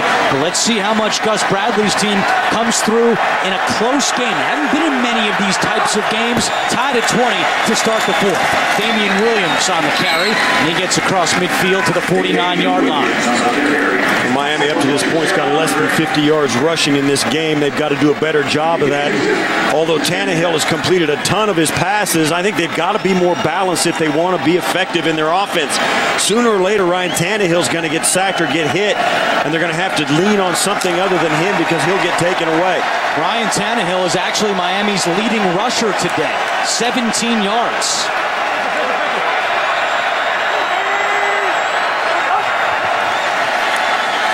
Smith coming with pressure. Tannehill gets it to Landry. Landry with a Miami first down to the 38-yard line. Aaron Colvin makes the tackle. Let's go back to New York. An update with JB. Andrew, not a pretty sight for Dallas fans. Watch this right here. You're going to see Tony Romo go down. Jordan Hicks falls right on his left shoulder as he loses the ball. Philadelphia recovered. And you're going to see Tony Romo goes off the field holding his left shoulder. You can see they came out. He did walk off the field holding his left shoulder, and then you see the extent of the injury. We'll pass along the information as we get it. Back to Andrew Catalan. All right, guys, thank you very much. Tannehill's pass is caught by Rashard Matthews. Now they're saying it's incomplete, but there are multiple flags down on the field. It's going to be a hold on Miami. Holding, offense, number 70. 10-yard penalty, replay, first down. Been a tough day for the second-year right tackle Jawan James out of Tennessee. And I still think at this point, you got to have, if you're Jacksonville, you've got to bring pressure on Tannehill. Although he burdened him a moment ago when they brought 6, you see there, right at the bottom, as Audric got by James, and James had to latch onto him.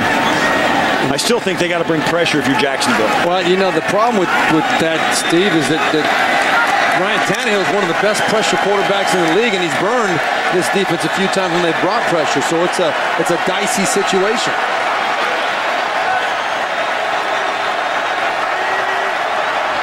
From midfield, 1st and 20. Tannehill, play action. with time to Landry. Underneath, and look at the room to run. Landry making the moves up to the 38-yard line before Pusluzny wrestles him down. A gain of 12 for Jarvis Landry. I like the job that Ryan Tannehill did right here, surveying the whole field, knowing that you don't need to get it all back at once after the penalty on Juwan James. Go through your read. You had two guys in front of you for the short pass. Maybe they can turn it into a decent gain, as Landry just did. Now you're looking at 2nd and 8. 11th straight game for Jarvis Landry with at least 5 catches. That's the longest streak in franchise history. Keeps it going today. 5 catches, 80 yards for Landry. It's 2nd and 8.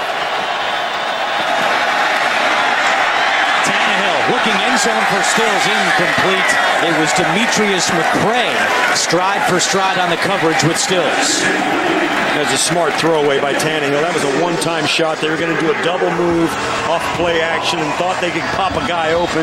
If it wasn't there, Tannehill just, hey, throw it out of the back of the end zone, come back and take a 3rd and 9. Jacksonville has not allowed a 300-yard passer in 13 straight games. That's the second longest active streak. Right now, Ryan Tannehill has 297 yards passing as he's in the shotgun for this 3rd and 8.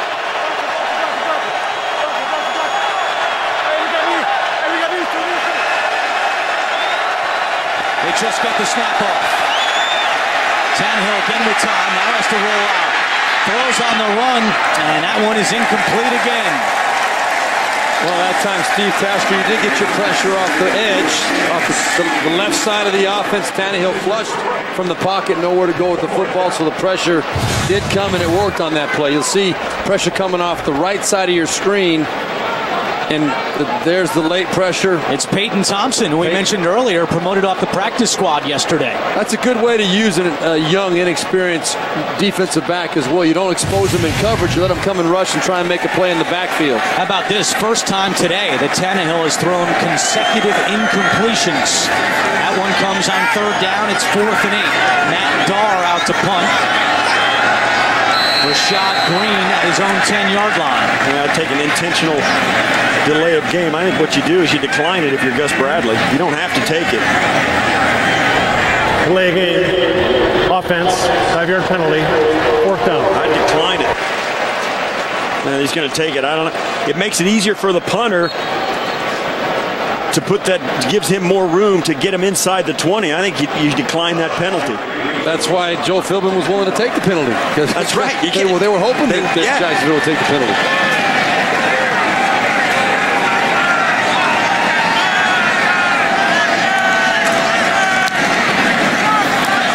This one's going right in the end zone. And the 2nd time in a row. Touchback. 12:30 to go. Blake Bortles and the Jags still tied with the Dolphins. Your weekend starts with Kirk Cousins and the Redskins in a rumble among rivals with Eli Manning and the Giants. It's all here on Thursday Night Football on CBS and NFL Network. With Steve Berline and Steve Tasker, I'm Andrew Catalan. Our entire NFL on CBS crew. 12:30 to go in the 4th quarter. We're tied at 20. It's been a slow go here in the 2nd half for Jacksonville. After 273 yards in the 1st half, just 49 yards to this point in the 2nd half. Come on, Billy. Let's go. They struggled last week in the 2nd half against Carolina with just 75 total yards.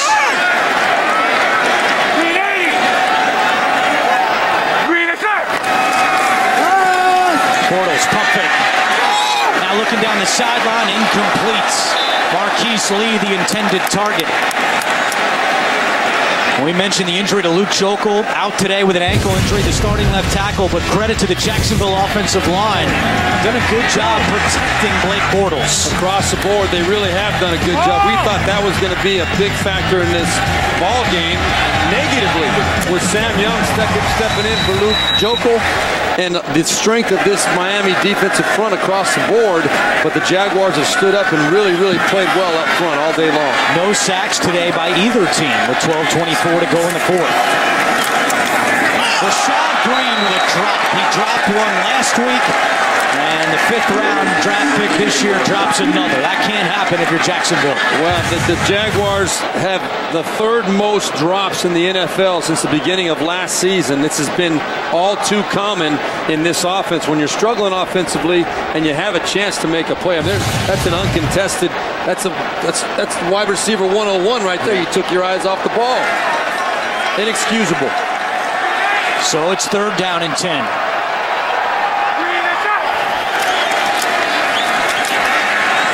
Bortles sideline and another drop. That was a tougher one, but Green dropped it again, and Jacksonville goes 3 and out. Bortles 2 for 9 this half. Yeah, this is the kind of thing. You want to know why Jacksonville seems to be perennially in the rebuild mode.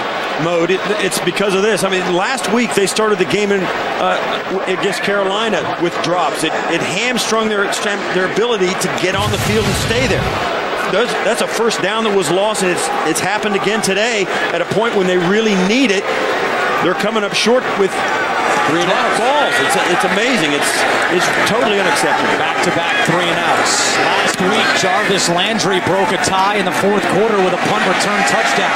On the return here, this one won't be returned. Wow, Nick Marshall, the former Auburn quarterback who made the team as an undrafted free agent with a big special teams play after a 55-yard punt from Brian Anger.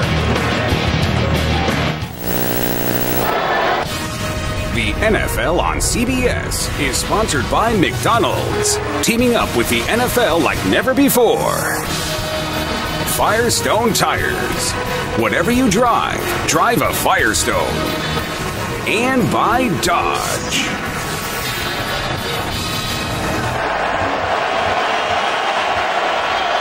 First and 10 for the Dolphins. They are tied at 20 with the Jaguars. 12 minutes to go in the 4th quarter. Tannehill to Landry. And Landry runs out of bounds at the 35-yard line. Okay, here's the play. This is the key defender on this play right here. You're going to see that if he comes to take Ryan Tannehill on the quarterback keeper, Tannehill will, it's actually the inside receiver, I'm sorry. Tannehill's optioning him.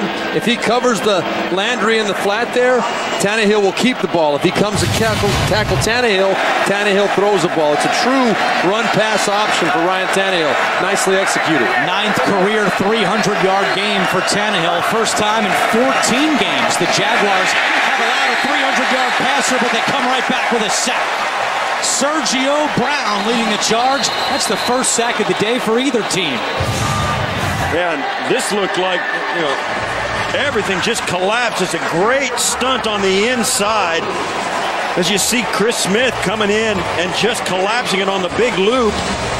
And man, oh man, they got there in a hurry. That's amazing for a guy who hasn't been hurried all that much and has extended some plays. No question, he's been pressured some.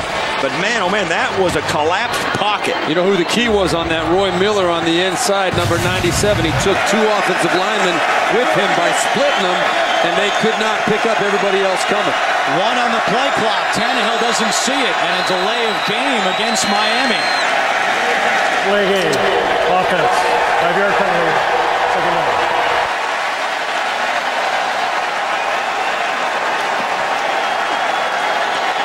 8 penalties for the Dolphins for 62 yards. Since Joe Philbin arrived in Miami, they are the least penalized team in the NFL. But not today. You were right, Andrew. Ryan Tannehill had no idea, was not aware of that clock at all.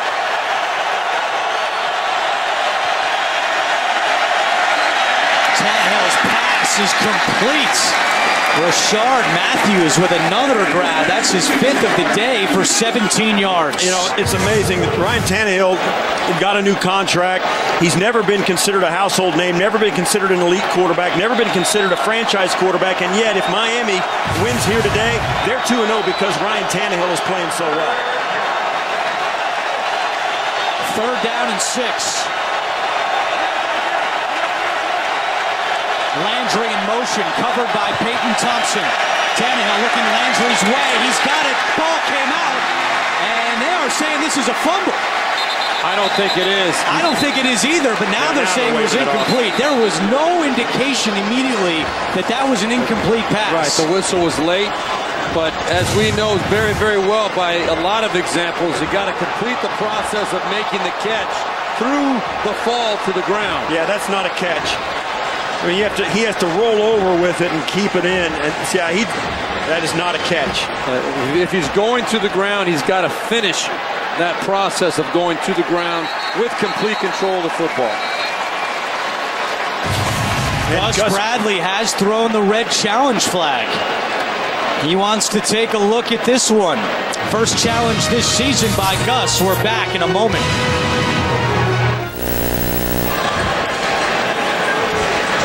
After reviewing the play, the ruling on the field was confirmed. The player was going to the ground. He must maintain possession of the football. Jacksonville is charged with the first team timeout. All right, there's the call. We go back to New York. Mike Carey, our officiating expert. And Mike, pretty black and white on this play right here. Yes, guys, we're all in sync. The receiver has to keep complete control through 2 steps, then all the way through going to the ground. The ball gets tripped even before he hits the ground. Jacksonville wishes they had this one back. No question about it. It's a wasted timeout for Gus Bradley and the Jaguars. And in a close game. And he's struggled a lot in the challenge department in his tenure. This is Rashad Green reversing field, trying to get to the outside. Had those 2 drops on the last drive, but a nice return of 22 for Rashad Green. You hit it right on the head, though, Andrew. In a close game, as we look at this return one more time, we'll see great play by Rashad Green, but you can't give up timeouts like that in a close ball game. Besides the fact you're going to get the ball back anyway. I know there would have been a turnover. You would have had better field position. That was the best case scenario. Worst case, you don't challenge it. You've got the ball at the 33-yard line, and you've got an extra timeout. Right. Now Bradley with just 2. 9:23 to go.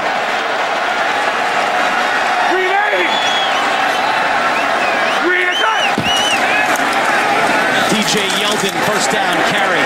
And Ndamukong Suh was the first one to get to Yeldon on that play. Yeah, and that's what you expect out of him. He knifed through on the stunt right there. You see him right in the middle, comes right through around the outside of the guard and gets all the way across it. That's why the guy is so tough. You go outside the block of Brandon Linder, who's the guard, and make it all the way to the far side to make the tackle. That was vintage Ndamukong Suh. A loss of 1 on the play. Empty backfield for Bortles on 2nd and 11. And Mercedes Lewis with a drop. Well, they finally threw it to a tight end, and he dropped it. Yeah, and this is the worst thing that Jaguars can do here. They've had 2 consecutive 3-and-outs already. They finally get the ball back. They get a nice return and get them in decent field position. They cannot put their defense back on the field again with another 3-and-out. Rashad Green comes back onto the field as well, so we'll see if Blake Bortles gives him an opportunity to make up for the 2 drops he had on the last series. Last 8 plays for the Jaguars, -5 yards. It's 3rd and 11. Bortles rolling right, directing traffic, throws on the run, and it's incomplete. 3rd straight 3-and-out for the Jacksonville offense. Well, they have done nothing in this second half. Last week the Dolphins didn't allow any points after they spotted the Washington Redskins 10 points, a total scoreless second half, and they're looking to try and do that again this week against Jacksonville. So once again, Jarvis Landry, the AFC Special Teams Player of the Week, is back deep for Miami, awaiting the punt from Brian Anger.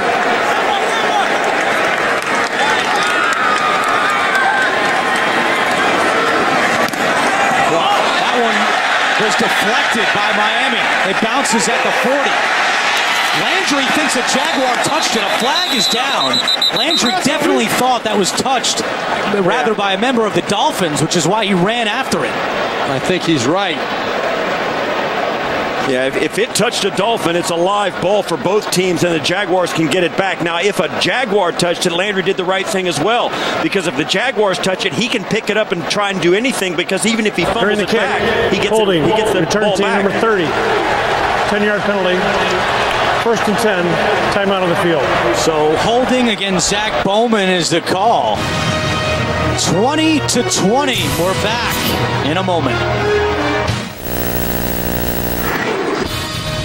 The NFL on CBS is sponsored by Red's Apple Ale. Pick different. And by a Subway footlong. There's nothing bigger, nothing better. Subway. Eat fresh.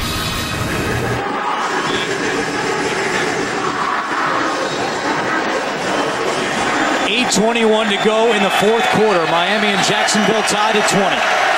Ryan Tannehill has gone 141 straight pass attempts without an interception. That's a career long. And completes another. That was Rashard Matthews with the grab. Let's go back to that punt. A couple of different things to look at in this play. Here's Zach Bowman, and watch, he's the one who got the penalty call, but also the ball comes in, lands on the back of his leg. Now that becomes a live ball, fumble. And everybody's trying to get it, and the kick itself was tipped. Scuda tries to get it and bat it back into play to keep it live so Jacksonville can get recovery of it, but it doesn't work out. Jarvis Landry does a great job. Damian Williams on the carry. A flag comes in.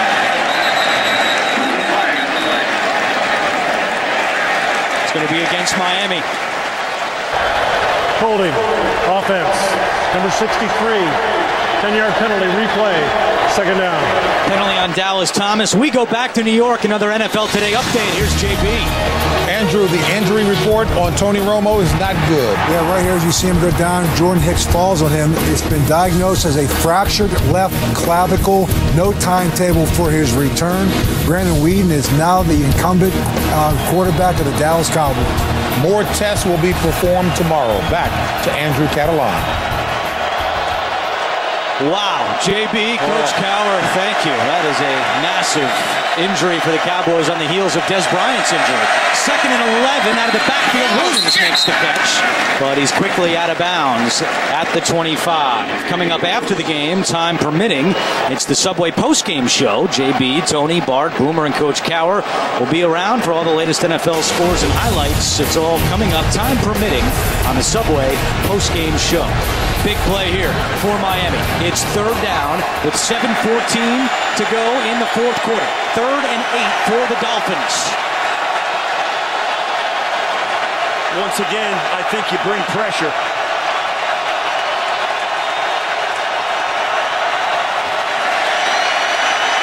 Tannehill chase and just has to throw it away. It was just outside the pocket. That won't be intentional grounding, but it was Paul Posluszny, the 9-year veteran, applying pressure to Tannehill. You can't let Tannehill, as good as he's playing, just stand back there and pick his spot. You've got to make him hurry, at least throw. You see Posluszny coming right up the middle is a great blitz, well executed and well timed, and Tannehill does the right thing as well, lofting it out of bounds. We had a great chat with Paul Posluszny on Friday. He's 30 years old now. He says he doesn't feel good on Mondays anymore, so he's changed a lot of things about the way he prepares for each game. Lots of massage. He's cut a lot of red meat out of his diet. He said, I want to keep playing as long as I can, and if he plays like that, he's going to keep playing for a long time.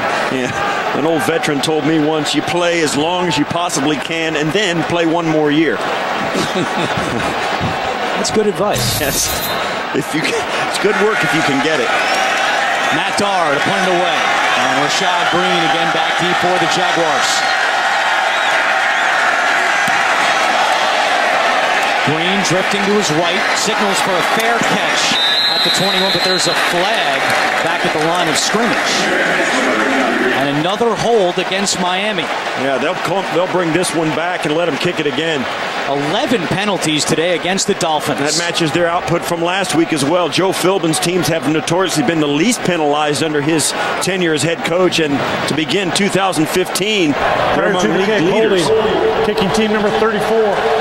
Jacksonville has elected the 10-yard penalty at the end of the run. 1st and 10. That's Damian Williams pleading his case on the sideline.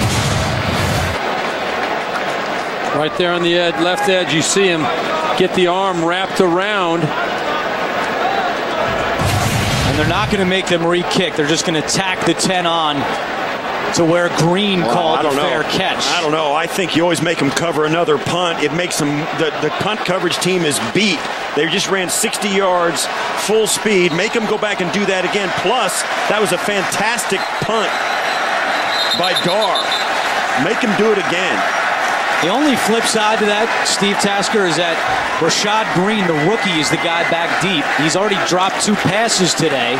How much confidence does Gus Bradley have into them kicking again to a rookie? You got 46 other guys on your roster. Put somebody out there you trust. Well,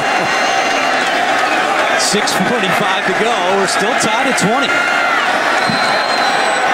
From the 32-yard line, T.J. Yeldon trying to sneak his way to the outside. He does, and runs out of bounds at the 37-yard line. Brent Grimes forced him out. Well, next Sunday, the NFL on CBS rocks with doubleheader action when the Steelers battle the Rams, the Chargers challenge the Vikings, and then the Bears and Seahawks hit it off. It all starts with a team that'll take you all the way to Super Bowl 50. JB, Tony, Bart, Coach, and Boomer on the NFL Today. 6-yard gain on first down and 2nd and 4. Jaguars with still just 54 yards of offense in the second half. It is an understatement to say right now that this is the most important third down conversion of the day for the Jacksonville Jaguars. The time remaining right at 6 minutes. Their defense has not had any break this whole second half. This offense has to show signs of life and get into scoring position. You don't know if you're going to get the ball back if you turn it over to the Dolphins. Yeah, they got to manufacture somehow, some way. They've got to get a first down on this series. I agree with you, Steve. This is a critical down, the most important one of the day. Trying to avoid a 4th straight 3 and out. It's 3rd and 2. Pressure coming. Bortles in trouble. He is sacked. A flag is down. Olivier Vernon, the first man to get back there for Miami. Oh, and the Dolphins secondary is going crazy. They get this call on them. Walt Aikens is going nuts, and so is Bryce McCain. They can't believe this is going against them. Illegal use of hands to the face, defense. Number 35, 5-yard penalty, automatic first down. 12 penalties, 97 yards against Miami today. And this is, and from the officiating standpoint, they believe that this is the reason Bortles didn't have any. And right there, the hand is up in his face on Mercedes Lewis, and that's the call right there. Like it or not, that is a penalty. It was a right call. Jacksonville escaped right there. Too bad for Miami. And a beautiful blitz, timed perfectly. Make a big play up front. You lose it to a dumb penalty like that. 8th penalty of the half. Rashad Green holds on to this one. And then Jamar Taylor with the tackle. But Green goes into Miami territory as we approach 5 minutes to go. Remember, Jacksonville has 2 timeouts remaining. They lost one on Gus Bradley's failed challenge. I'll tell you one thing about that the Dolphins are doing right defensively. Allen Robinson killed him in the first half, and Blake Bortles hasn't been able to go to him, and he's been trying to throw the football to Rashad Green. He's got a couple of drops. If you take their number 1 guy away, the other guys have to step up, and Jacksonville hasn't been able to do that. Yeldon, inside carry. And Jelani Jenkins and the Miami defense come up to make the tackle. Maybe a gain of 1. It'll be 3rd and short for Jacksonville.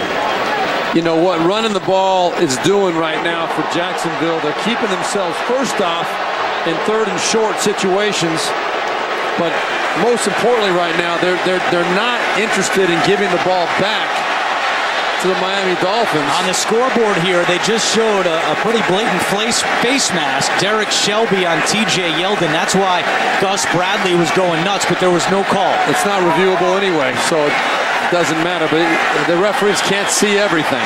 3rd down and 1 on the play clock, and they don't get it off. Are they going to give him a timeout or call the penalty? Bradley called a timeout.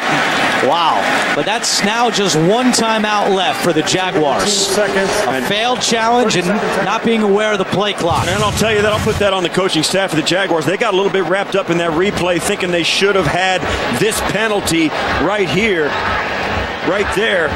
And they didn't get it, and they got a little bit wrapped up in that. It took them too long to get the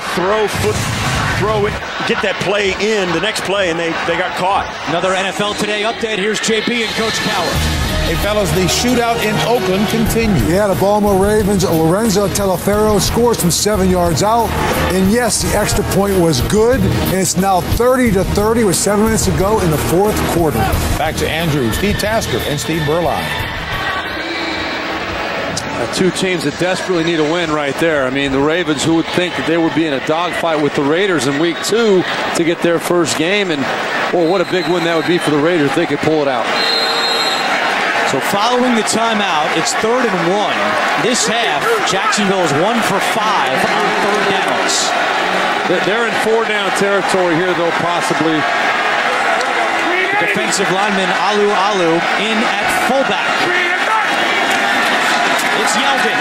Yeldon is stuffed. And Dominican Sue and Kelvin Shepard leading the charge, and it's 4th down. Well, now losing 4 yards on the play. There's no way that Jacksonville can go for this one.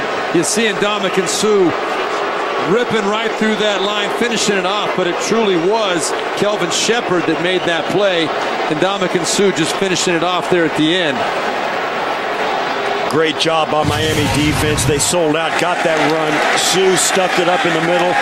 Shepard did exactly the right thing. Scraped off to the outside of that gap and just met whatever was there. 5th straight punt for Jacksonville. 4th and 3. Anger kicking to Landry. Fair catch at the 7-yard line with 3:02 to go. Miami has all 3 timeouts. For those of you expecting to see 60 minutes, you're watching the NFL on CBS, the game between the Dolphins and the Jaguars. I'm Andrew Catalan with Steve Berline and Steve Tasker. We're tied at 20. 60 minutes will be seen in its entirety immediately following the game, except on the West Coast. And you sit here with 3:02 to go. Miami sitting there with 3 timeouts and really needing a field goal to take the lead. Jacksonville with 1 timeout and all their timeouts gone, self-inflicted. One with a bad challenge, the other with the to keep from getting a delay of game. Miami's got to be careful here, though. Backed up in their own end of the field. You got to at least get 1 or 2 first downs. Tannehill is hit. Ball is out.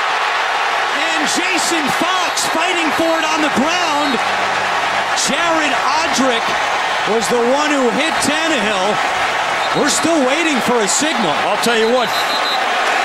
Fox did an outstanding job because this ball was bouncing in the end zone. If Jason Fox doesn't reach into the end zone and pull that out, it's a 2-point safety, and they got to give the ball back to Jacksonville. Well, Fox is the one that gave up the sack.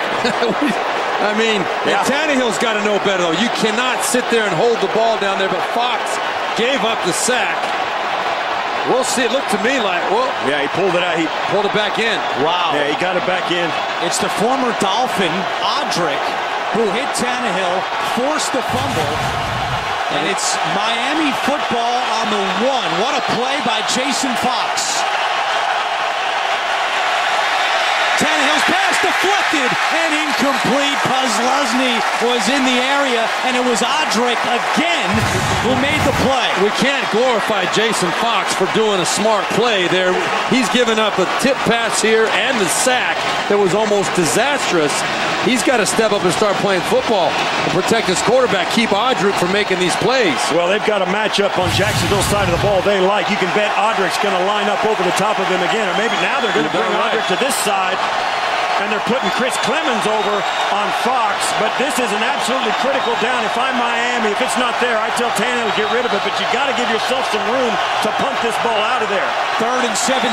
Tannehill from his own end zone. Pass is caught by Stoneburner, but he is short of a first down. Puzlesny makes the tackle, and that will take us to the 2-minute warning.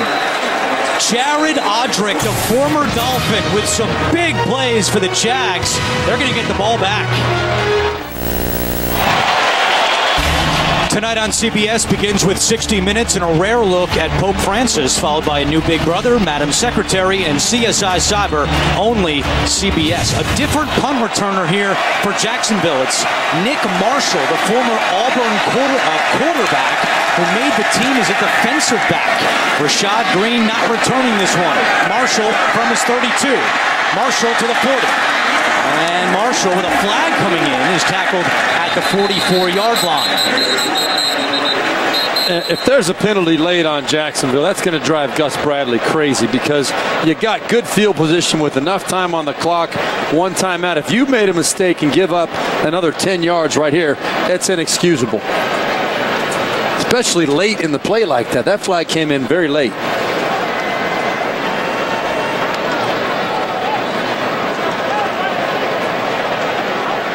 John Parry, our referee today. There's 2 fouls during the kick. Holding during the return, number 52. That penalty's been declined. Holding, return team number 55. During the kick will be enforced from the end of the kick, 10 yards, 1st and 10. So both against the Jaguars, and that'll back them up with only 1 timeout remaining. Don't forget, coming up after the game, time permitting, it's the Subway postgame show. JB, Tony, Bart, Boomer, and Coach Cower will have all the latest NFL scores and highlights, including that update on Tony Romo. It's all coming up on the Subway postgame show. All right, 1st and 10 for Jacksonville from their own 24-yard line. They only have 1 timeout remaining. Terrible penalty. That cost them 15 yards. Even though it was a 10-yard penalty, it's from the point. Yes, from where he caught the punt rather than where the punt finished being returned. Yeldon is next to Bortles. They'll throw on 1st down. Bortles over the middle. Pass is caught by Marquise Lee. It's good for a Jacksonville 1st down to the 42-yard line. This drive is all about one thing: protect Bortles. He's shown the ability to find guys. They're getting some guys in with some separation. If Bortles can stay on his feet, they can move this football and get in position to win it. And over the last since he got here last year, he's been very efficient in these 2-minute drills. 18-yard gain. Bortles back to the air, incomplete, threw it behind Mercedes Lewis. Jelani Jenkins on the coverage. Don't forget, we've talked about the rookie kicker for Miami, Andrew Franks. Jason Myers is a first-year kicker. The reason he's not a rookie is because he played in the Arena Football League for a while last year with San Jose and Arizona, but he is very much unproven as well. Well, he did hit the long one at the end of the 1st half that it was just over the upright from 58 yards. You would say that's his range? Well, that would be his range. 2nd and 10. Bortles fires. Oh, the catch by Allen Hurns. Bortles put that in a great spot, and Hurns makes the grab for 19. And if he can make the same kick he did in the 1st half, they're in field goal range right now. And this is a fantastic throw and catch by 2 young players for Jacksonville. Great job identifying the one-on-one coverage and a nice route, super catch and throw by Bortles and Hurns. Bortles has got to know right now, he is already technically in field goal range. He does not need to get greedy here. I bring pressure if I'm Miami. Bortles, quick pass. Hurns dropped it. 2 flags come in, though. This might be a pick play. Exactly right. Yeah, they picked him on the outside. The receivers crossed and tried, and one of them got in the way of the defender and wouldn't allow him to proceed to cover. What you're going to see when we come out after the call is a classic pick play, and a lot of times with young receivers, they don't know how to do that legally. Yeah, you got to get him to pass interference, offense, number 11, 10-yard penalty, replay, 1st down. Now they're not in field goal range. That's exactly right. They're out of field goal, and you're going to see Marquise Lee right here. He's going to come down inside and pick off one of the defenders right there. You can't do that. You got to attempt to make it look like you're not running into that guy. The flags are coming in from everywhere. 4th drop today by the Jaguars. They had 3 last week. The penalty backs them up to midfield. Bortles to Hurns again. Makes the catch to the 45 and out of bounds at the 42-yard line, forced out by Bryce McCain. 1:06 to go. Yeah, if I'm Miami right now, I'll say it again, you got to pressure Bortles. He's the key to this whole thing. When he has time, he has the poise and the ability to extend the play. You've got to get in his face, make him throw the football away, or get him on his back. You can't let him get any more positive yards because you run the risk of losing the game right here. It's a double-edged sword, though. They're not really in field goal range. They're maybe his maximum number, but if you give up a big play going man-to-man. Yeldon to the 35. And now if you're Miami, you have to think about using your timeouts. That was enormous. What are you doing? Olivier Vernon with a late two-handed chuck after the whistle was blown. That's a personal foul. After the play, personal foul, defense, number 50, 15-yard penalty, automatic first down. And that is like handing him a chip shot. That's complete lack of poise by Vernon. He got pushed late, right at the whistle. He didn't like it. Clay Harbor flopped. It's always the retaliator that gets called in a situation like that. Number 50 playing in his 50th NFL game today. He's got to have more poise than that for a veteran. He's going to go sit down. That's the 13th penalty for 112 yards against the Dolphins. And now Jacksonville all the way up to the 19-yard line with 59 seconds remaining. Now we will see pressure from Miami. Yeah, and Miami's going to start using their timeouts as well to save time.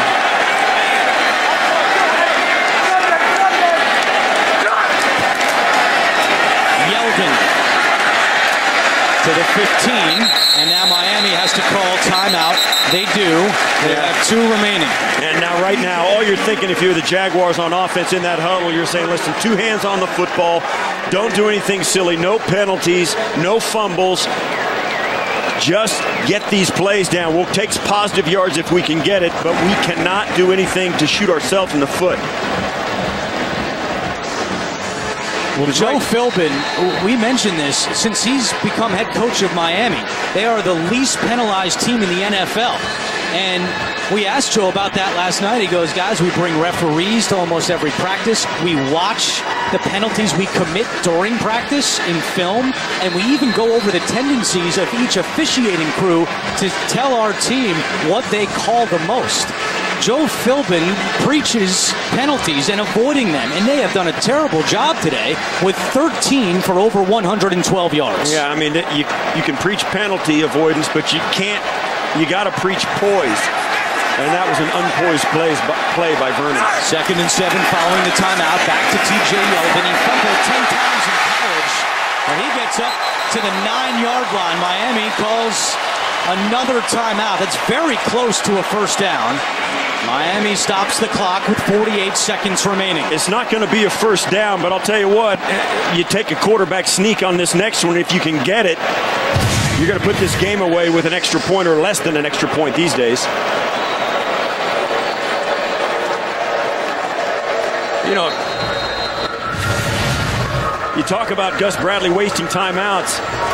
I might waste one here to see if I can get that first down on a measurement on the spot of the replay, because if he challenges the spot and they move it forward and he gets the first down, he'll keep the timeout, plus the game will virtually be over with that in lieu of the chip shot. Can't challenge. That's right. 2 minutes. I think they should review that spot. I mean, I thought Yeldon made it to the first down. You would think it's being reviewed, and if they need to look at it again, they'll call down. Constantly calling for challenges inside the 2 minutes, and the coaches aren't able to do that. It drives me crazy. Bernard Pierce in at running back on 3rd and 1. They give it to Pierce, and Pierce trying to push that pile forward. That's going to depend on the spot. That does look short. Spencer Pazinger, a former Giant, was in the backfield. Miami has called its final timeout. Let's take another look.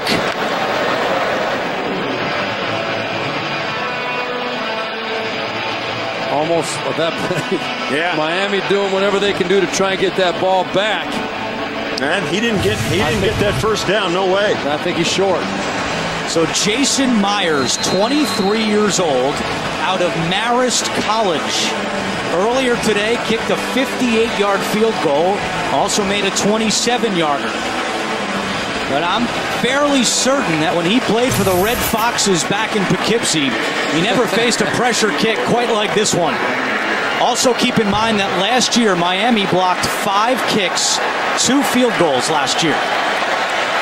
This is from 28 yards to give Jacksonville the lead with 43 seconds to go. Kick is on the way, and the kick is good. Jacksonville leads by 3. 40 seconds remain. Miami has no timeouts.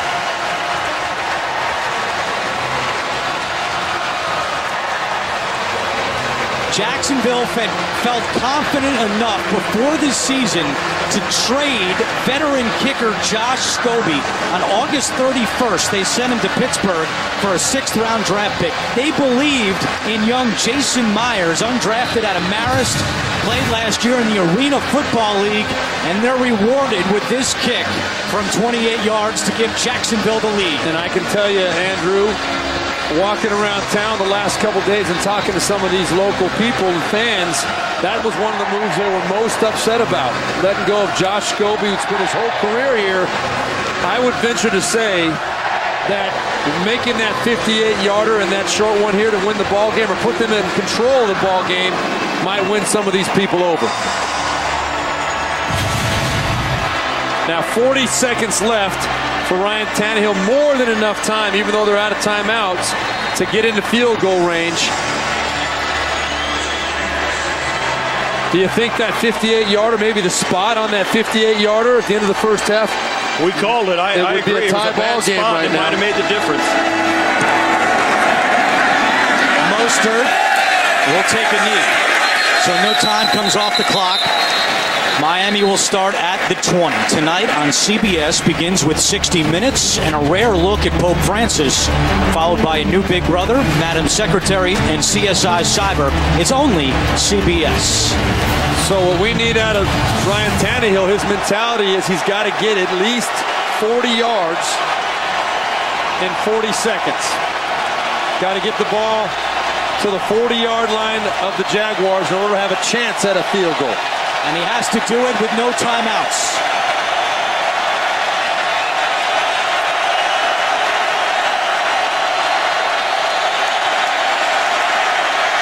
Tannehill over the middle. Pass is caught by Landry, but he's spun down quickly by Telvin Smith. Again, Miami cannot stop the clock. Well, you can't have he's clocking the ball here. Now, you cannot have a lot of those short gains over the middle of the field. Those will eat your way out of this ball game very, very quickly. Yeah, they will. But if you got a guy like Landry, though, you're not afraid maybe to give him one of those early in this drive to maybe break a tackle and snap off a 25 or 30-yard run through that secondary, because the secondary is trying to cover the whole field and they're backing way off, keeping everything in front of them. So there is room underneath. And if you can get a guy to break one tackle, you will have a big play. 3rd down and 1, clearly 4-down territory. 26 seconds to go. Tannehill rolling left, and it's knocked down. Dan Scuda got his arms all over that one. It's 4th down.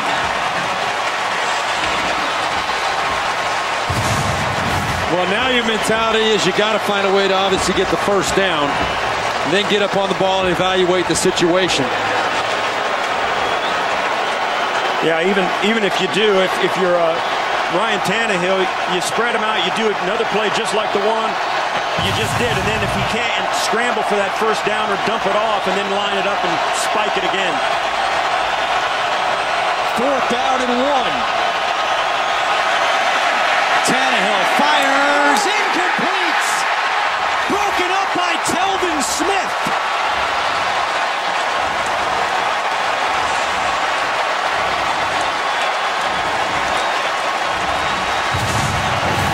Look right here at Landry right there. He's uncovered. If Tannehill wants to dump it to him, he can get 10 or 15 yards and get out of bounds. He's totally uncovered.